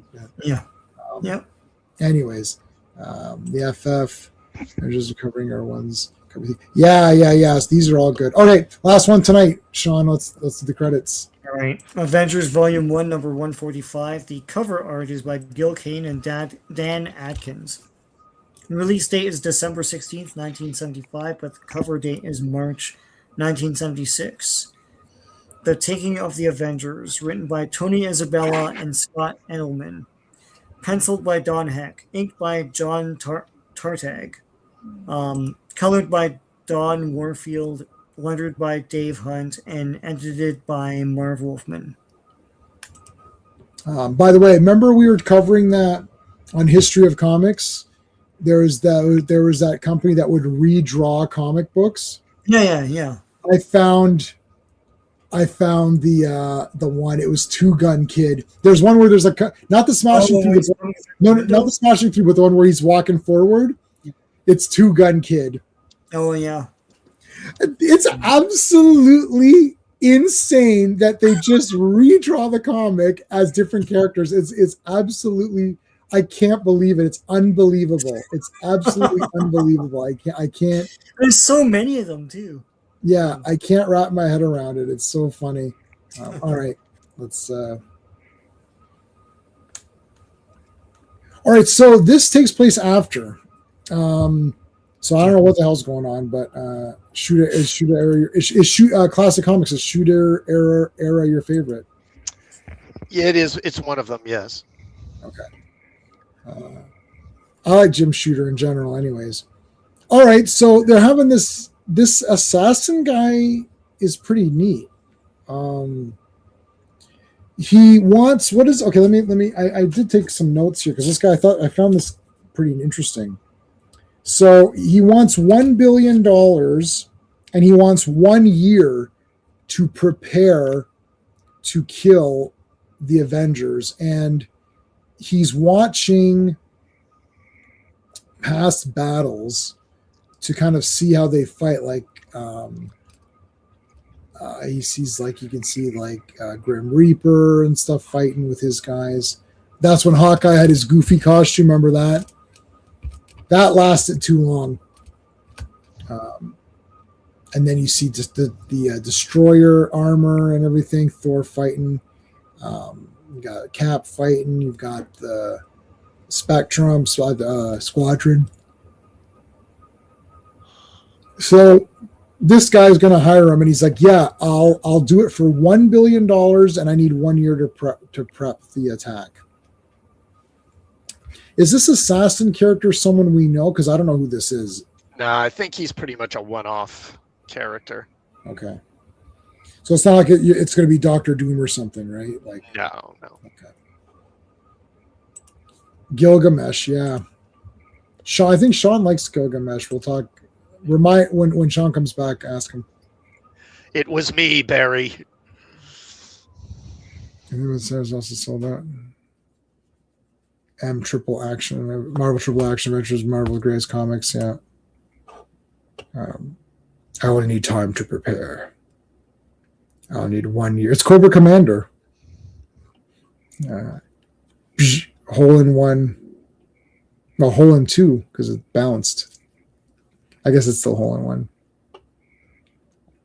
Look at these guys with their Captain America masks. That's kind of interesting. They got these like. So this is all again like just like a plan, right? To get Captain America. So he's fighting these jewelry store whatever robbers. Punch them in the head. Like the hell's like gonna like flip him or something? It's like a power slam. Getting shot. There's like a big huge. I love how he's like, this group knows all the cliches. Here's the big hulking brute sneaking up behind me from behind. That is awesome. The old sneaking up from behind routine. It's like, of course, he's breathing so heavily that I can hear him in Jersey. They can hear him in Jersey. So he throws him. But then he gets hit by like a trash can. What the heck? After all that, it's like, you can't kill me. And then you get hit by a trash can. But he does do a double back kick. Runs after this guy. This guy's running. Captain America goes after him, throws the shield, trips him up. And then he just gets blasted by this gun. Now, it's supposed to seem like Captain America's dead, but he's just been injured. But he's been injured pretty badly because he's going to be in the hospital. So this was weird. This assassin gets this random woman and wants her to phone in to the police to say that Captain America's been shot and killed. But then the assassin kills this guy, his underling, and then has her killed as well. He uses some sort of, like he gives this guy like poison money or something. I can't remember exactly what he says. What does he say here? Yeah, the poison bills. He gives them some point. So they're going to give her some poison coated bills to kill her. And then the mask, the substance in this guy's mask is also poisoned. What a complete bastard.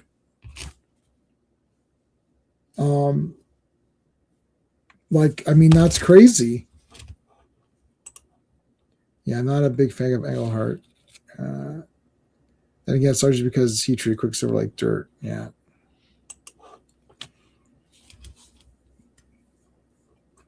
So they got him to the hospital.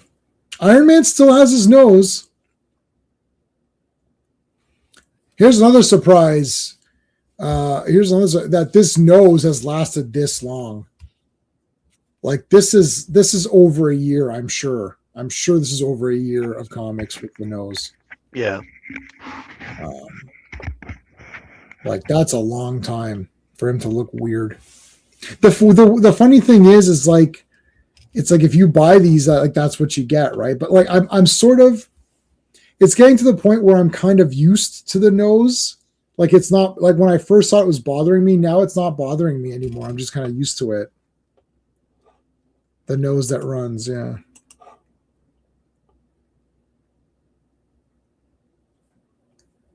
All right, so those guys go. Hawkeye goes off on his own. Hey, Corey. So Hawkeye meets up with these guys. He's at the hospital. And he shoots them with, like, what is that, suction cup arrow or something? Oh, what do they got in their heads? I didn't notice that.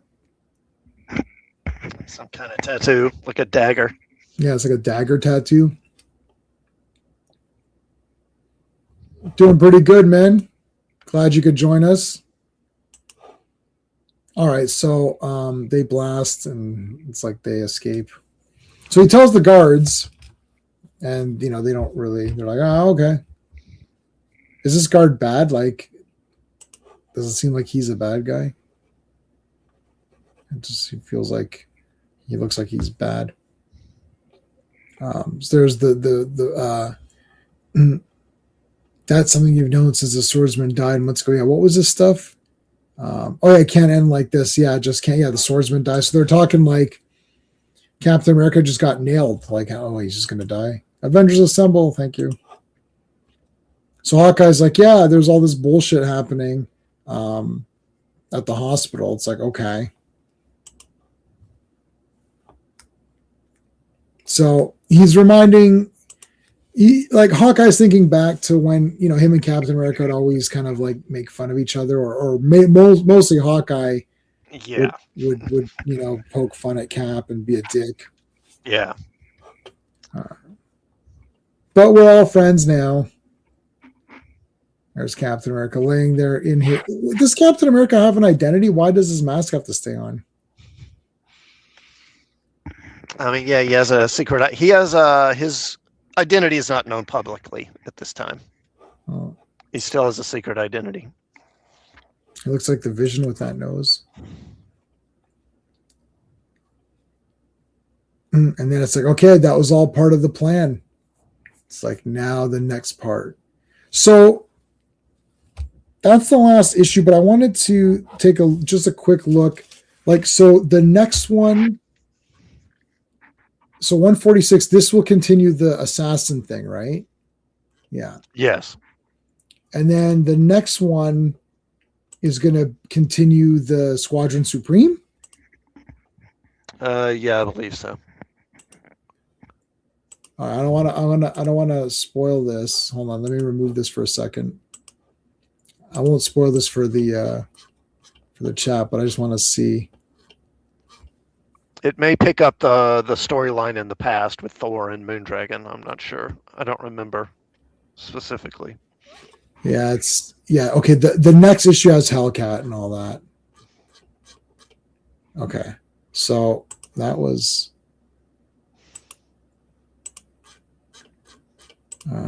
So that was about here. Okay, so where are we at? I just want to reset. Okay, so yeah, that'll continue it up. That'll continue it up for the next one. So that's going to be weird. So the next one's 158, 159, 160, 160. No, sorry, that's not the next ones. The next ones are 146. 46, 47, 48, 49. Yeah. Okay. So we're still doing that in order. I wanted to mention, did anybody watch, did you watch Selling Superman Classic? No, I haven't seen it. Do you know what, have you heard of it? I think I've heard the title. Yeah. That's where like, this guy's dad was a hoarder, except he was a hoarder of comics.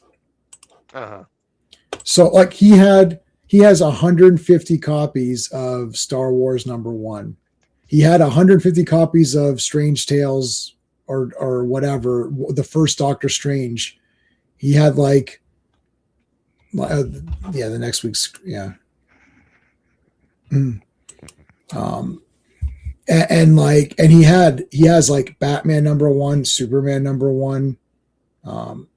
Too depressing. I finished it. So he has like Superman #1, Batman #1, like the first Wonder Woman, the first Wally West, the first what's his face, Green Lantern, Hal Jordan. He has like, and not just the first Superman. He has every Superman comic from 1 to 423, or whatever it was. Like he hoarded, and he had like 10 copies of Giant Size X-Men #1, and they're like all pristine. Like he just amassed. He had over 300,000 comic books, and wow. they're all like pristine condition. So it's crazy. Like, and he died. The thing is, he was a terrible father. His wife ended up divorcing him, and when she divorced him, she didn't even want any of the comics. She's like, I don't want any of the comics. I just, turns out that he was undiagnosed and he had Asperger's or something, or he had some or a combination of things. Mhm. So they didn't know. Nobody. They just thought, oh, this guy's a total dick and doesn't care. He had two sons. The sons were not allowed to see the comics or touch them or anything, and nobody knew about it. He just had vaults of it. But dude, it's crazy. Like he has everything you can think of. Spider-Man 1, Fantastic Four 1, Avengers 1, X-Men 1, like all of it. First Wonder Woman, like everything. Wow. Like he had everything. Like it's probably like 10, 15 million. He had Superman 1 was a 7.0. Batman number 1 was an 8. But yeah, like Brother Voodoo, like I guess that's a big guy. Ghost Rider number 1, he had like, I don't know, like 40, 50 copies of Ghost Rider number 1. Like he was going and just buying mass bulk of them when they were coming out, and he just kept amassing it. And he thought, oh, Ghost Rider number 1, that might be worth something. Maybe I'll buy 50 of those. Like, so now they're like, what the hell are we going to do with this? Like, how would you even begin? Like, you might think, yeah, this is a dream come true, right? But how would you like? So you walk in, and there's like massive rooms filled to the ceiling of comics. You don't know what they are. And as you start opening them, you're like, holy shit, Batman number 1, like Superman number 1, you know, like Flash, the Silver Age, like the first appearance of Barry Allen, like, and there's like a bunch of, and you're like, what do you even do? Like it's like, oh, I'll just keep them. Keep them where? Like where are you gonna? What are you gonna die? So right. The guy, I don't even know what to do. Like, so he got some friends involved, and they're just like you'd have to pay. Like who's gonna come there and just catalog it? Yeah. Right. Yeah, like it's a massive task. It sounds like. Yeah. Did you hear any of what I was saying, Sean, or no? No. What happened? Did you watch Selling Superman? No. I know of it. Yeah, no. I think we talked about it a long time ago. Yeah. So yeah, it's like this guy had like a super collection, and they're trying to sell it off and stuff. And, yeah, but like it's not like he has 150 copies of the first appearance of Doctor Strange. He has 150 of Star Wars number 1, like pristine.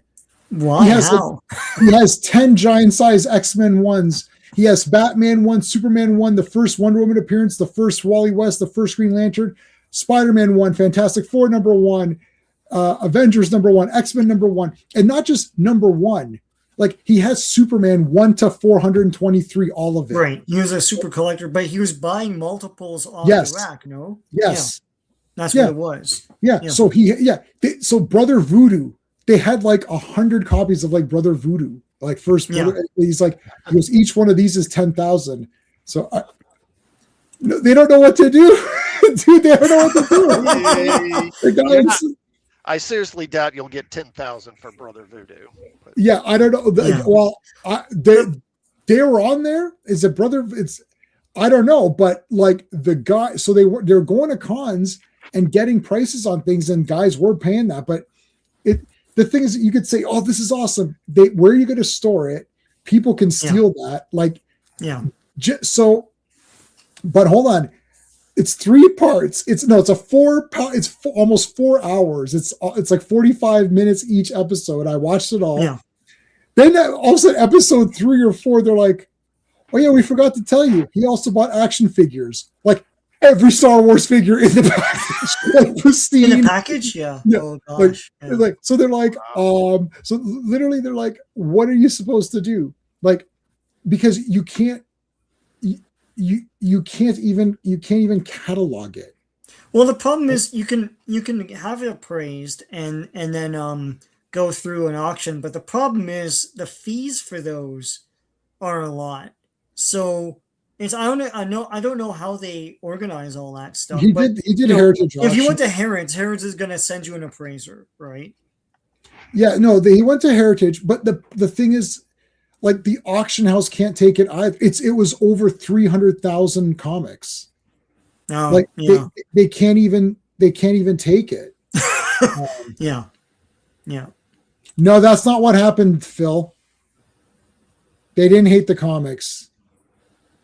That's not what it was at all, Phil. You need to watch a documentary. You're just flat out wrong. That's not it. The father was a terrible father, didn't care. He was a hoarder. All he cared about was his comics, didn't share them with the family. Mhm. He didn't like it, but it turns out that he was undiagnosed. They had Asperger's or whatever, and he had Okay. something. Yeah. They didn't know. The wife Yeah. divorced him and didn't want the comics. She literally put in the thing, I don't want the comics. And the kids didn't know about the full collection. They just knew he had all these comics. They didn't know what they were. He wasn't sharing it with them. That's not it at all, Phil. I watched all 4 hours. I watched the whole thing. That's not it at all. They addressed that because people were saying, oh, these guys are dicks and all that. It's like, just see, the problem is that we're thinking about it as it's comic books and we like comic books, but ignore the comic books, replace it with something else, replace it with, I don't know, teacups, or replace it with coins, like something that you don't care about, right? Right. So let's say your dad is a complete garbage father your whole life, didn't care about you or whatever, and then you inherit all these coins. You're like, well, I don't care about these coins. What am I supposed to do with them, right? And it's like you sell them, right? Like some people are saying, you shouldn't sell Superman #1. You should just keep that. It's like sell the other stuff. Like, it's like the guy's like, yeah. Now he did like comics. The guy did like comics, but his father never shared them. They didn't hate the comics before. I mean, they hated them. The father wasn't there. Like, I don't know. It's like, I don't know who my father is at all. So if all of a sudden he shows up and there's all these comics and he's like, oh, here, Jay, I was like, well, that's great, but where were you? Like, you were never here. And my mom had to work several jobs and 6 of us lived in a 3-bedroom apartment. So could have used your help. It's great that we have it now. Right. And that's fine. And that happens to be comics, which I love, but let's say it was something I didn't love. Like it was, as I said, coins or something. I'm like, well, what am I supposed to do with this? It's not, they didn't hate the comics. They didn't even know about it. You should watch it. I'm not defending the people. I'm just saying that's the story. Yeah. Like, it wasn't like he was this great man and he left this big legacy. Like, it wasn't like that. Yeah. Those hoarder house things, like I know a friend of ours sent videos. I've watched other ones too of like just a house that's, for whatever reason stuck in time. Like they never sold or anything, but I know when they go in there, there's like toys and comics everywhere, from like 80s back. Right. And it's craziness. Yeah. No, yeah, they hated comics, but Phil, you couldn't walk in the house. You saw it then. It's like full rooms are taken up. Like you can't walk anywhere. And the mom hated the comics and she still hated them. She didn't want them. The other thing is the guys in that, the kid, they're already millionaires. The guy's like a big tech company guy. He already has millions of dollars. He doesn't need the money. So they should try to figure out. They didn't know what comics were there. They knew there were comics, but what does that matter? Like if I say, oh, there's this guy's got, I've got Wolverine #1. That's not worth anything. Like they don't know exactly. They didn't know he had Superman #1. I don't think. At least they never said it in the documentary. They knew that. Obviously, they knew there were comics because they. Well, the other thing I was gonna say is like, so for my parents, I'm trying to clean out the house, and to me, it's like I see like a mountain of clothes. Just take the clothes, put them in bags, and it's very easy, right? It's just get rid of stuff. It's like put stuff out on the lawn. It's like get guys to come and just like throw in the trash. But when you're talking about like collectibles, like you, for example, all that stuff in the back, what's someone supposed to do with that? It's like you're not going to throw it out, but then what else you gonna do? Yeah. So you see all this crap here. There's also 4 shelves in the living room. There's also 3 shelves in the other bedroom, and there's 2 shelves in this bedroom, and there is 10 full, huge, like those big Home Depot, IKEA, whatever, those big bins. I've got like 10 filled to the very brim of stuff that's in storage. Plus I have another 15 file boxes of stuff that I'm trying to sell. Plus I have an entire closet of He-Man plus that closet is filled up. And I also have 2, 4, 6, 8, 10, 12. I've got about 40 something boxes of comics. What is going to happen? And I don't have DVDs and Blu-rays, and I have 4,000 DVDs and Blu-rays. So Yeah. now the thing is that I amassed all of this, but not by also being a bad husband or a crappy, right? Like, so, but even that, so let's say if I had a heart attack, what if I died right there? Mm-hmm. My wife would not, she'd be completely like, what am I She'd even be stunned, yeah. Like, what do I even do? Right? Like, yeah. So that's actually this entire week I cataloged a lot of stuff, just basic cataloging. Like this entire bin is Star Wars. Like not what exactly, but like these two bins are Star Wars. This bin is He-Man. This bin is He-Man. So at least there's like some order to it. Some organization, yeah. Some organization to where they could say this entire bin is He-Man, but then someone has to come in. Jen knows. We've talked about this. I'm like, contact J-Man. I told show him the office, show him the basement, show him the space under the stairs. I already told let him have it, man. Before this stream started, because I just finished watching that thing, and I said I cleaned up everything as much as I could, and I said, oh, Sean's gonna be crazy. And then literally my wife's like, she's like, oh, they're just going to call you. I was like, I know. And I said, and it's like, nobody wants Sean to live longer than I do. I'm like, because I said, if Sean passes before me, I'm going to have to go over there. I'm like, I don't know what I'm going to do. Yeah. Well, Sean, I'm praying every night to everybody, even Scientology. I'll pray to that Xenu, all the guys. I'm like, God, don't let Sean pass away before me. There's no way I'm going through his shit. It's not gonna happen. We went through. No, you got to go through all that shit. I was like, Sean needs to live. I mean, on a serious note, we just had this happen with our friend. Yeah. Yes. And I'm still going through the stuff I got from that. So, me too. Yeah.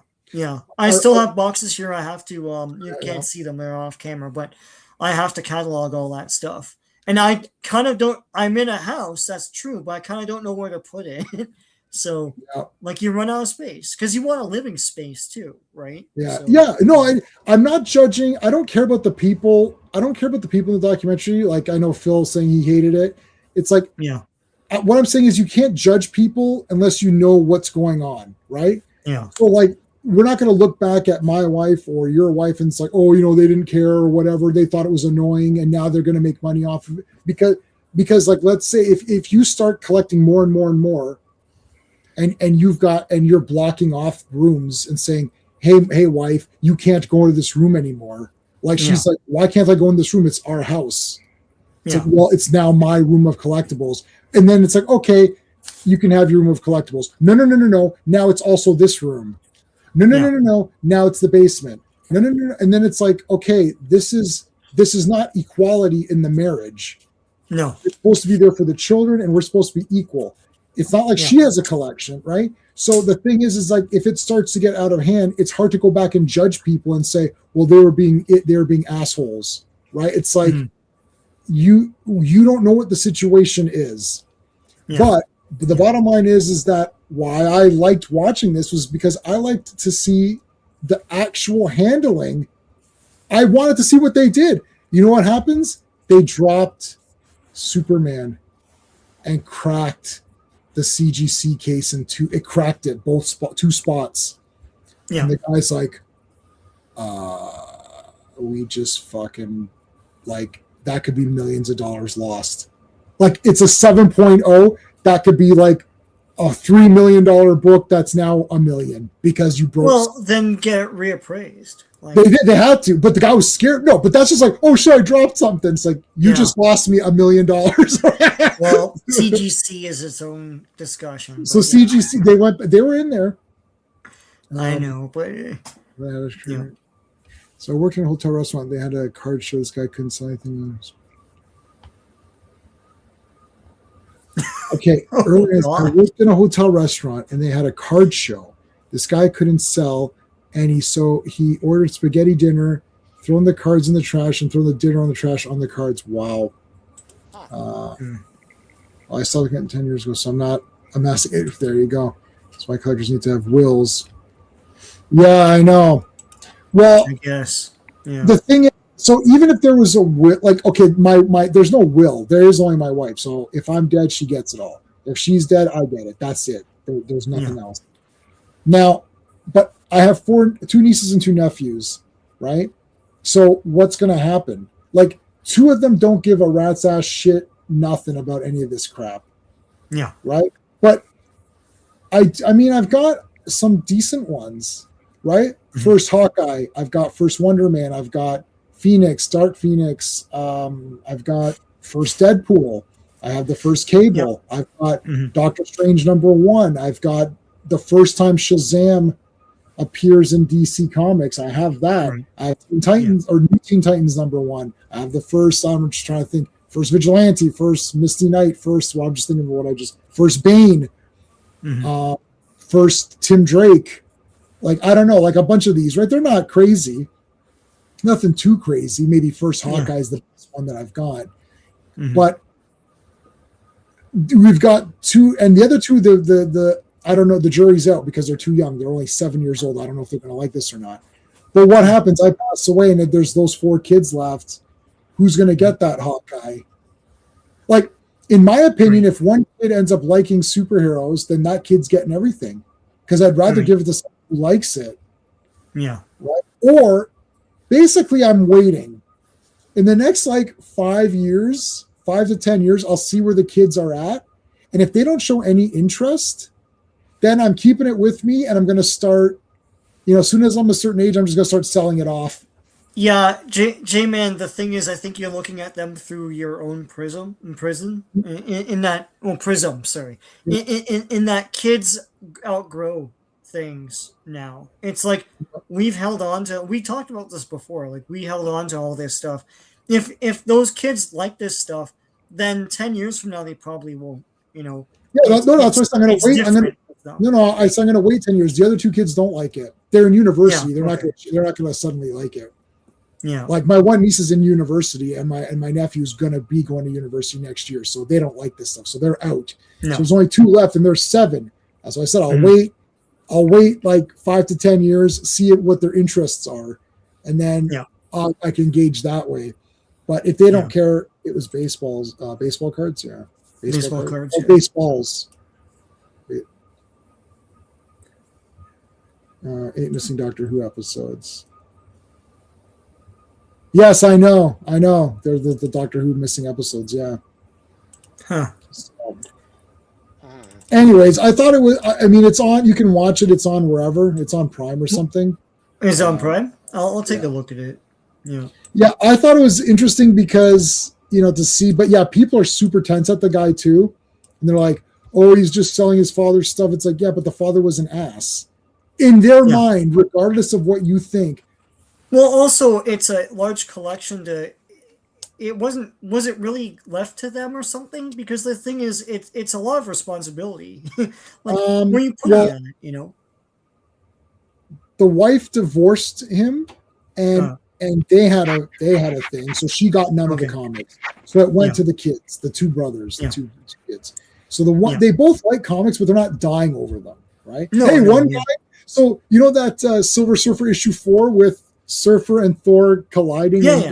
Yeah. So they had a bunch of those too, and so this guy had to get people to help him. So he got his friend, who's a comic book nerd guy, to help him out, and he loves comics. So he gave him that, and the comic book nerd guy said he's like, you understand though that I am against CGC, and he's like, you can give me this. He gave him like a 9, a 9.0 Silver Surfer. He's like, I'm gonna break the case and put it and take it. He goes, I'll put it in a nice bag and board a better one. And it's going in my comic box right after Silver Surfer issue 3. Like, he's like, I'm putting it in there. And the guy's like, yeah, whatever. And then one of the guys was helping him out. He gave him a first appearance. He gave him a second appearance Wolverine 181. Yeah. He gave him a Hulk 181 for his birth. Like, for his like, that's crazy. Yeah. He's like, like he gave that as a gift because it's like he's like, I've got a lot of he's got like 10, I'm just giving them out. he's got like I've got like 10 9.8 holiday cards. like what do I care, right? No, but what, like, yeah, like just think of the astronomical, like you gotta watch. I don't care about my wife didn't watch the documentary. It was on in her presence. She's like, I don't care about this family drama. I was like, yeah, I don't care about the family drama either. It's 4 hours. It's 3 hours and a half. It probably could have been 2 hours if you cut out all the stupid family drama. Mm-hmm. But what I liked seeing was talking to vendors and saying, what can I do with this? And vendors coming in saying, okay, give me like 5 to 10 boxes at a time, and I'll try to sell these. And then, you go to CGC, it's like, hey, like I can't pay you 4% or, whatever they're charging. So that Superman comic, there is only there's the 9.0 that we just saw. There's a couple of 8s and a couple of 7s, and this guy's got one of the 7s. That's it. Yeah. Yeah. Like every other grade is shitty. So, I mean, these are like that one sold that sold for like, how much did that sell for? 9 million or something insane? Is in the millions. Yeah. That Superman #1, it just happened. Superman #1 is not that rare. I think that's the problem I have with that. Like, it sounds like it should be, but it's not. No, 9.1 million. Yeah. So Superman #1 in a 9 out of 10 grade sold for 9 million. Yeah. So this guy's got a 7. So let's say it's like 4 million, right? So he's like, he's got that, but like, and he's got Batman as well.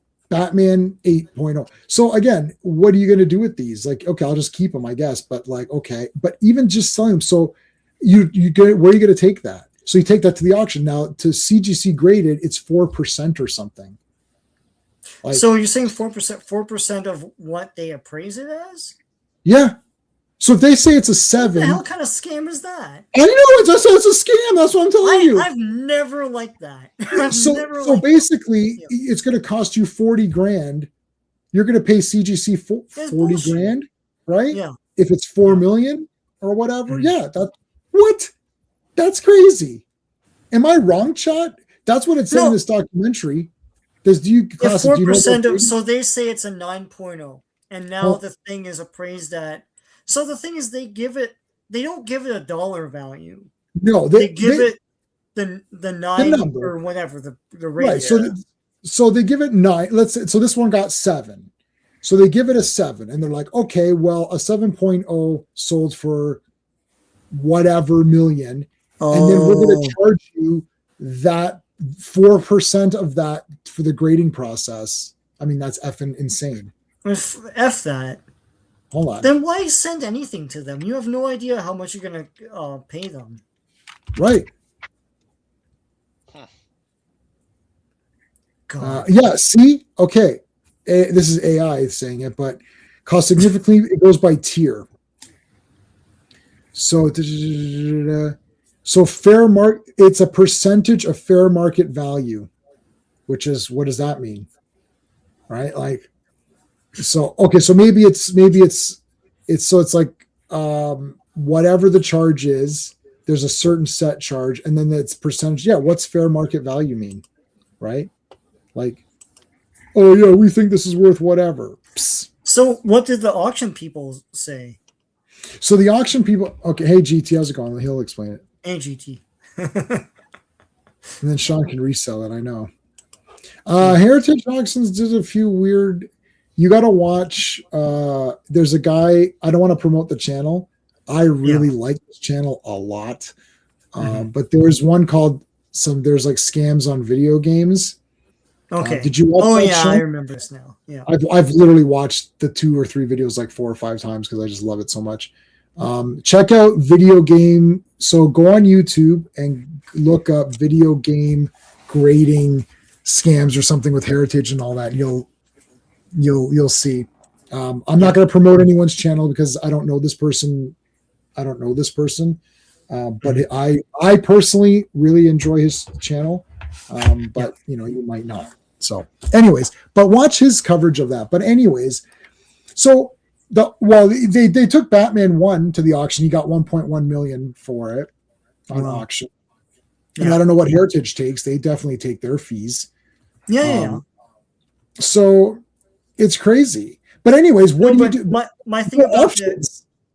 the auction, they take a percentage of what you sold it for. No, That's right. yeah. To me, that makes more sense. Because the thing what I don't understand about CGC is I send Superman #1 to them, and they appraise it at 9, and then they go online and they say, oh, a 9 from our appraisal of other ones is worth $40 million. Right. So let's charge I Sean don't know 4% of that. Well, I don't have a sale yet, so I can't pay you. maybe I don't want to Whereas sell it. auctions are different. Maybe I don't want to sell it. Maybe I just want to keep it. Yeah. So in order to keep your own comic, you'd have to give them 100. So if it was 10 million, you'd give them $100,000 or whatever. So stupid. Like, crazy. how is CGC still a thing, man? God damn. And people just like to be punished? Like, God. Anyway. But people send brand new, like they just bought here. I don't know what I just bought. Yeah.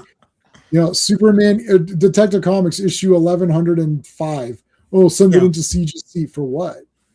It's like, yeah, I remember we went to the Batman, we got that Batman comic that they gave out, and I was like, let me send this to CGC and see what. Yeah, I think I threw that in the garbage. Yeah. Oh, no. They gave out random comics. It's like, I already have these.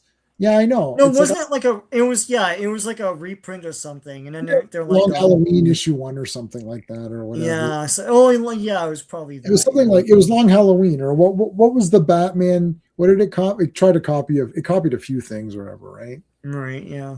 Wait, Long Halloween, was that all orchestrated by Riddler, or what was that? Or no, that was Hush. I can't remember. That was packaged with Batman Begins or something like that too. I have the DVD. They had a little version of it. You remember that? It was from Best Buy. Yes, I put that away. You probably have it. Yeah. That's one of the things in storage. Yeah. Because I got the 4K now. I don't even. But yeah. Anyways, it doesn't matter. Whatever. I don't know. I have some CGC stuff because it ends up being cheaper than the raw books, but I'm totally fine with just buying everything just raw. Like, I don't get it. I don't get the grading. It should just be, it's $50 a grade. That's it. Because we got to charge the plastic. I thought it was a flat fee. I guess it's not. That's terrible. Yeah, it should be a flat fee because we paid the guy to do it, and then there is the plastic case, which, I mean, it costs money. I mean, it's a molded plastic piece, so it's probably like $30 or something, right? Like they probably paid $10 for it, and then they charge you $30, let's say, and they charge you $20 just for the shit of the guy doing it, and then say it's $50. If it's $50 per thing, that's it. How could it come? It's like, so what if I want to keep it? I like Punisher War Journal issue 6 or whatever, the one with the Wolverine. So I send that in, they're gonna be like, well, to grade this one, we have to charge you $100 because this is going for like 300 or 400. I'm like, well, I'm not paying that. Like, I'm not paying that. You can have it then. Send it back to me, assholes. It's like, I don't understand. I don't get it. Yeah, it is on here though. There's it tells you per item, high value item, $1,000. I don't understand how it works at all. Imaging, their prices are all here, and it's just like, and then if it's signature, they charge you for the signature. Like, why would it matter? So if it's signed, it's an extra. But what? So they charge you 4% of whatever the value is in the market. I think that they either said 4%, or maybe they said 10, or maybe they add 4% more just to make up. I don't know. It doesn't make sense. Yeah. Okay. So here we go. Phil is explaining. $400 maximum. Good. No. Read on. Modern comics. Right. Yeah. It's only older comics with potential for high values they charge 4% on. I'll forget. Then don't do it. $400. You think no one's gonna buy my raw comic? Oh, I don't need your CGC shit. Yeah, because you're talking about it would be cheaper to do the 4% unless 400, because what is that? 400 is 4% of 10,000? Right. So, I mean, how many modern comics are going to sell for $10,000? I mean, come on. Nothing. What? what's modern. That's the thing, right? Well, that too. But I mean, nothing. I don't think. Well, I don't think anything after the '70s is going to sell for 10 grand, more than likely. And even in the '70s, not many. Maybe some early X-Men stuff. You know, maybe some early Right. Batman, some early Spider-Man. That's probably about it. My thing is, let's say it's 400. Yeah, but when I go to a show, that's my budget for the show. So Mhm. like I'll take 400 cash with me. So now I have to give that up to have one comic graded. What are you effing crazy? I could buy like a bunch of comics for that. Like Right. I've walked away from shows. I mean, I've gone to the quarter bins back in the day. I went to like 25-cent bins, and I walked away, with like 100 comics, right? I was taking short boxes home, right? Yeah. So $400 in my pocket back in those days, like when I would go back in the old days, like the first comic convention I ever went to, I had $20 in my pocket. I walked away with Punisher, that the War Journal issue, the Spider-Man versus Wolverine issue, right? Like, I mean, $400 now, that's like adult money that I take now, right? Mhm. Like when I went to the Transformers, the last one, you weren't there, Sean, when I went to the Transformers one and I got Scorponok. That was $280 for Scorponok, and that's like the best toy that was ever made. So for $280, I can buy the best toy ever made, Scorponok, or I could pay some loser some portion of money to touch my comic and put it in a plastic thing. Like, is outrageous. I mean, that's outrageous. Like, and then the second best toy. I don't know how that bubble hasn't burst. Yeah, they charge. Yeah, is the max. But I'm saying let's go with the maximum. Like, I don't care. Like, let's say it's the maximum. Like the comic is worth 10 grand or whatever it is. This comic is worth 10 grand. Well, it's going to cost you $400. Yeah, but why? Yeah. It's worth 10,000. Yeah, but I don't want to sell it. I want to keep it. Yeah, groceries or have you appraise my thing. Like, I was just outrageous. God. People buy into it though. Yeah. The thought process is that no one's going to buy it, like what you're saying, Sean. You're saying, "Oh, I'll sell it raw," but they're saying, "Well, people don't trust that; they want it graded." Well, then those people are going to have to just. I'm just going to have to. What you mean? They don't trust the grading of it, like fine, very fine, near mint, that kind of thing, right? Yeah. I used to know all that off by heart as a kid. I don't know how. It's like you knew what was fine or very fine just looking at something. And that skill is gone because now it's all like these 9.0, 6.5 things. I actually generally I don't know it and I don't care. Is it intact? Like, is the comic intact? Well, what was the thing you bought? When it was low grade but presented well. Oh yeah, no, first Hawkeye. Yeah. I was there when you bought it. Yeah, and he's like, it's low grade. But you were there for Sean. You were there for both things. Where that guy verbally said it's low grade is better than no grade or whatever. No grade. Yeah. So you were there for that one. That one was Wonder Man first appearance. Wonder Man. That's but you were also there for Hawkeye first appearance, where the guy's like, it's shit, but it's Hawkeye. I was like, well, that's it. So for it looked good. Just looking I've got them both over there for $300. If you showed it now, people would be like, "Oh, that's awesome." I would actually go and get it out, but it's literally buried behind that shit. It was. I paid $300 for the first appearance of Hawkeye and the first appearance of Wonder Man combined. Yeah, that's crazy. That's crazy, right? And they look good. They look good. It looks good to me. I was like, this looks pretty damn good. I have. Some of these prices are crazy. I have the first Phoenix, her jumping out of the thing. Yeah. So I have the first Phoenix, and I saw people selling it at the last show for like $700-800. I'm like, what in the hell happened? Yeah, I know. I mean, nobody liked that Dark Phoenix movie except for me, and that's because Mystique died on screen, and that was great. It's like Transformers 1. It's like I have that. I have that in my basement right now. And it's like $500. Like, no, it's not. No, it's It can't not. be. Yeah. They made so many of those back in the day, you know. Like, and I've got the first Dark Phoenix, which now is a thing. It's like it's just calling it Dark. She's not Phoenix, she's Dark Phoenix. Oh shit, we've had our first appearance. What do you mean the first appearance? Well, it's another first. It's not the first appearance of Phoenix either. It's like she first appeared in X-Men #1. Yeah, Like, but we didn't call her Phoenix. Okay, I got the first Polaris as well, and I got the first cover appearance because now it's like, yeah, but the first Polaris isn't on the cover. It's like, okay, yeah, but this is the first cover appear. I'm like, okay, well, I've got it, but like, it's like, oh, okay, sure, yeah, that's now it's the first cover appearance. Oh, yeah, both in there. Oh yeah, Phil, watch that. Google that video game thing. Or on YouTube. Yeah, I think you might like that.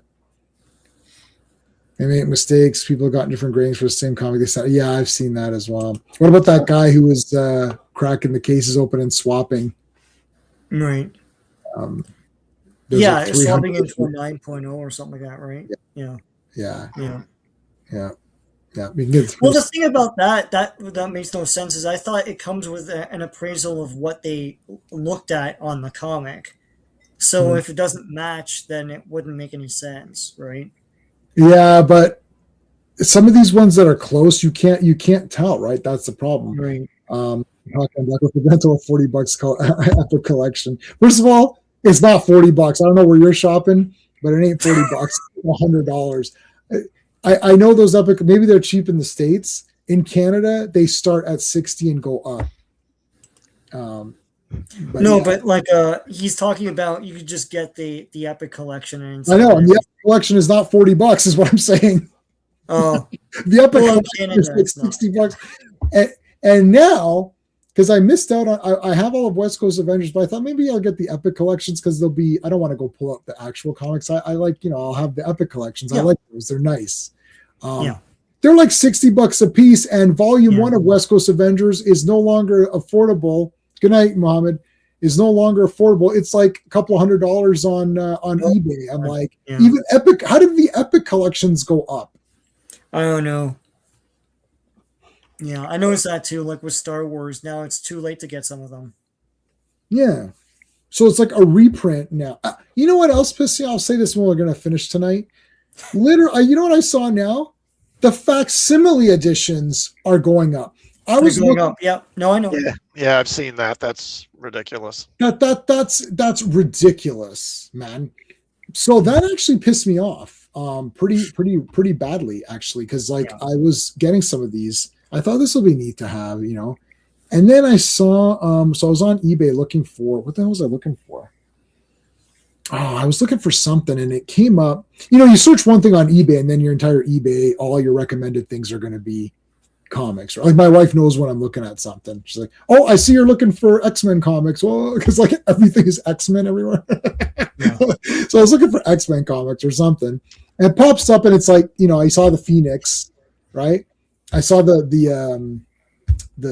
Phoenix, the one that I have, and it was like like $50 or something, and I didn't pay $50. I think I paid like $300. I was like $50, like fuck, man. I'm like, what the shit? I'm like, that went down pretty bad. I was like, wait a minute, that's not the original one. I'm like, what is this? I was like, facsimile? How can the facsimile be $50? Like, isn't it like $3 or whatever it is when it? Well, they're mass produced too. So what the hell?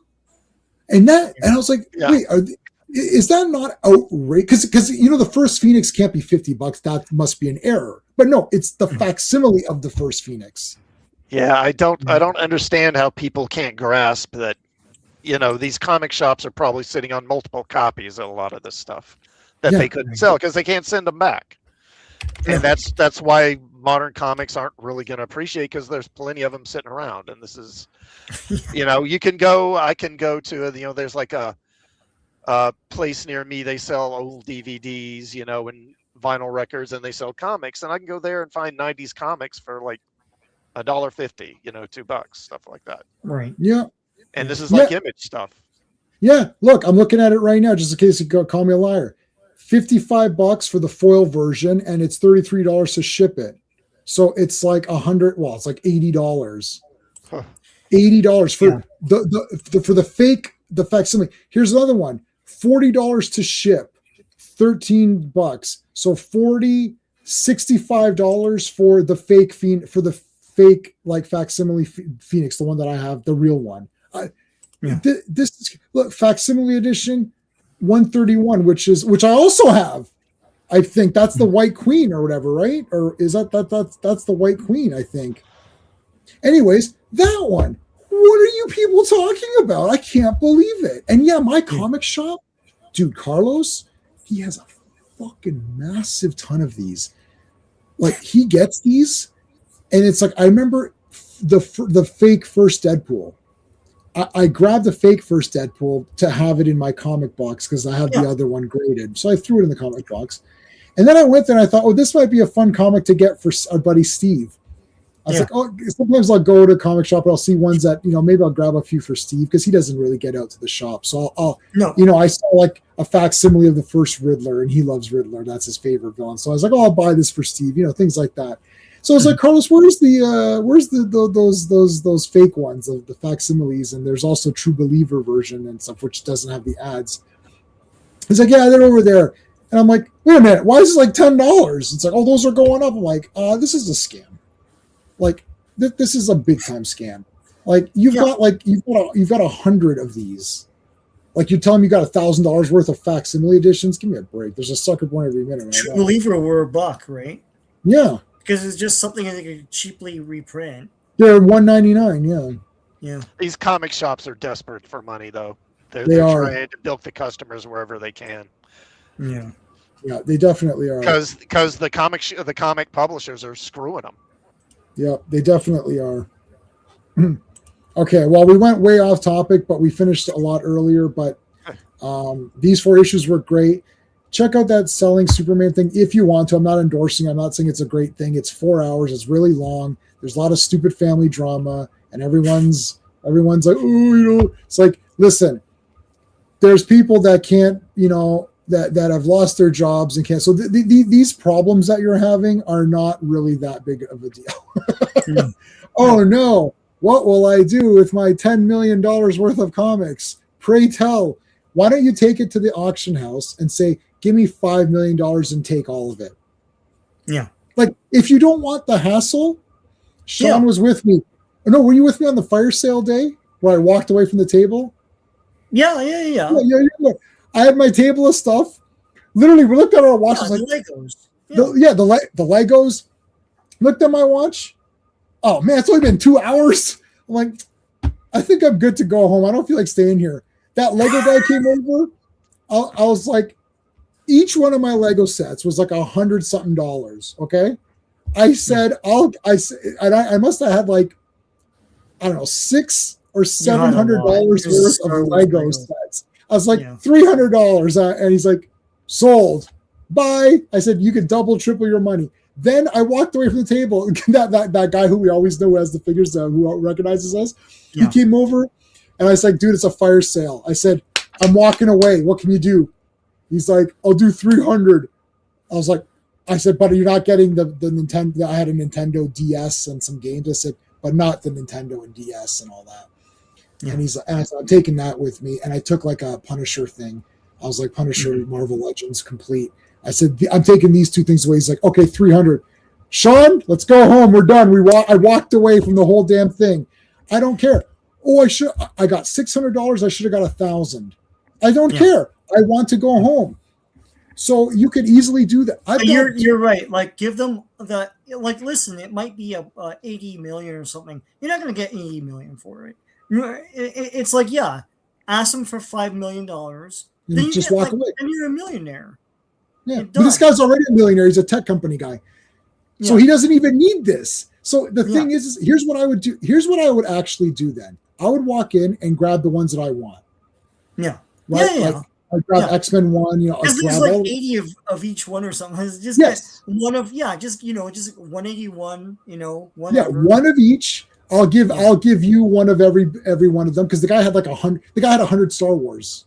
Like, he doesn't need- so I'll give you whichever one you want. I'll take whatever I want, and then literally Steve's not going to want any of them because he just doesn't want to house them. No, it's I'm going to go to the Heritage and say, hey, hi, Heritage. I know you rip people off and you're scammers. Okay, here's the deal.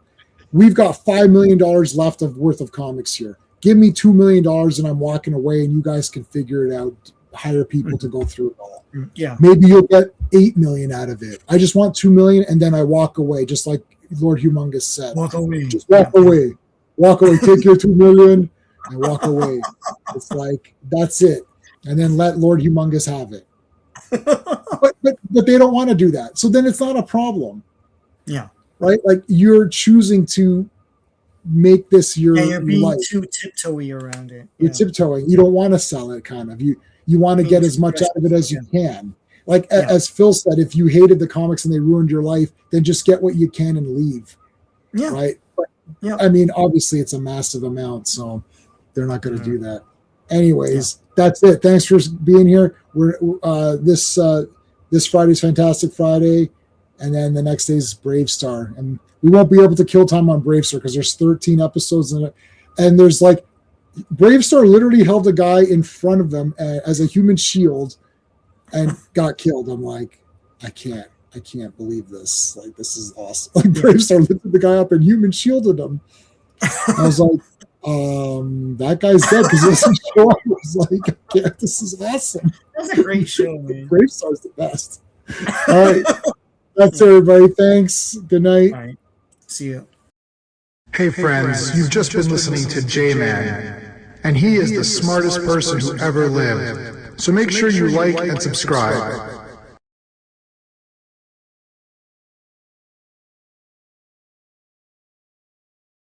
Happy New Year, everybody. Take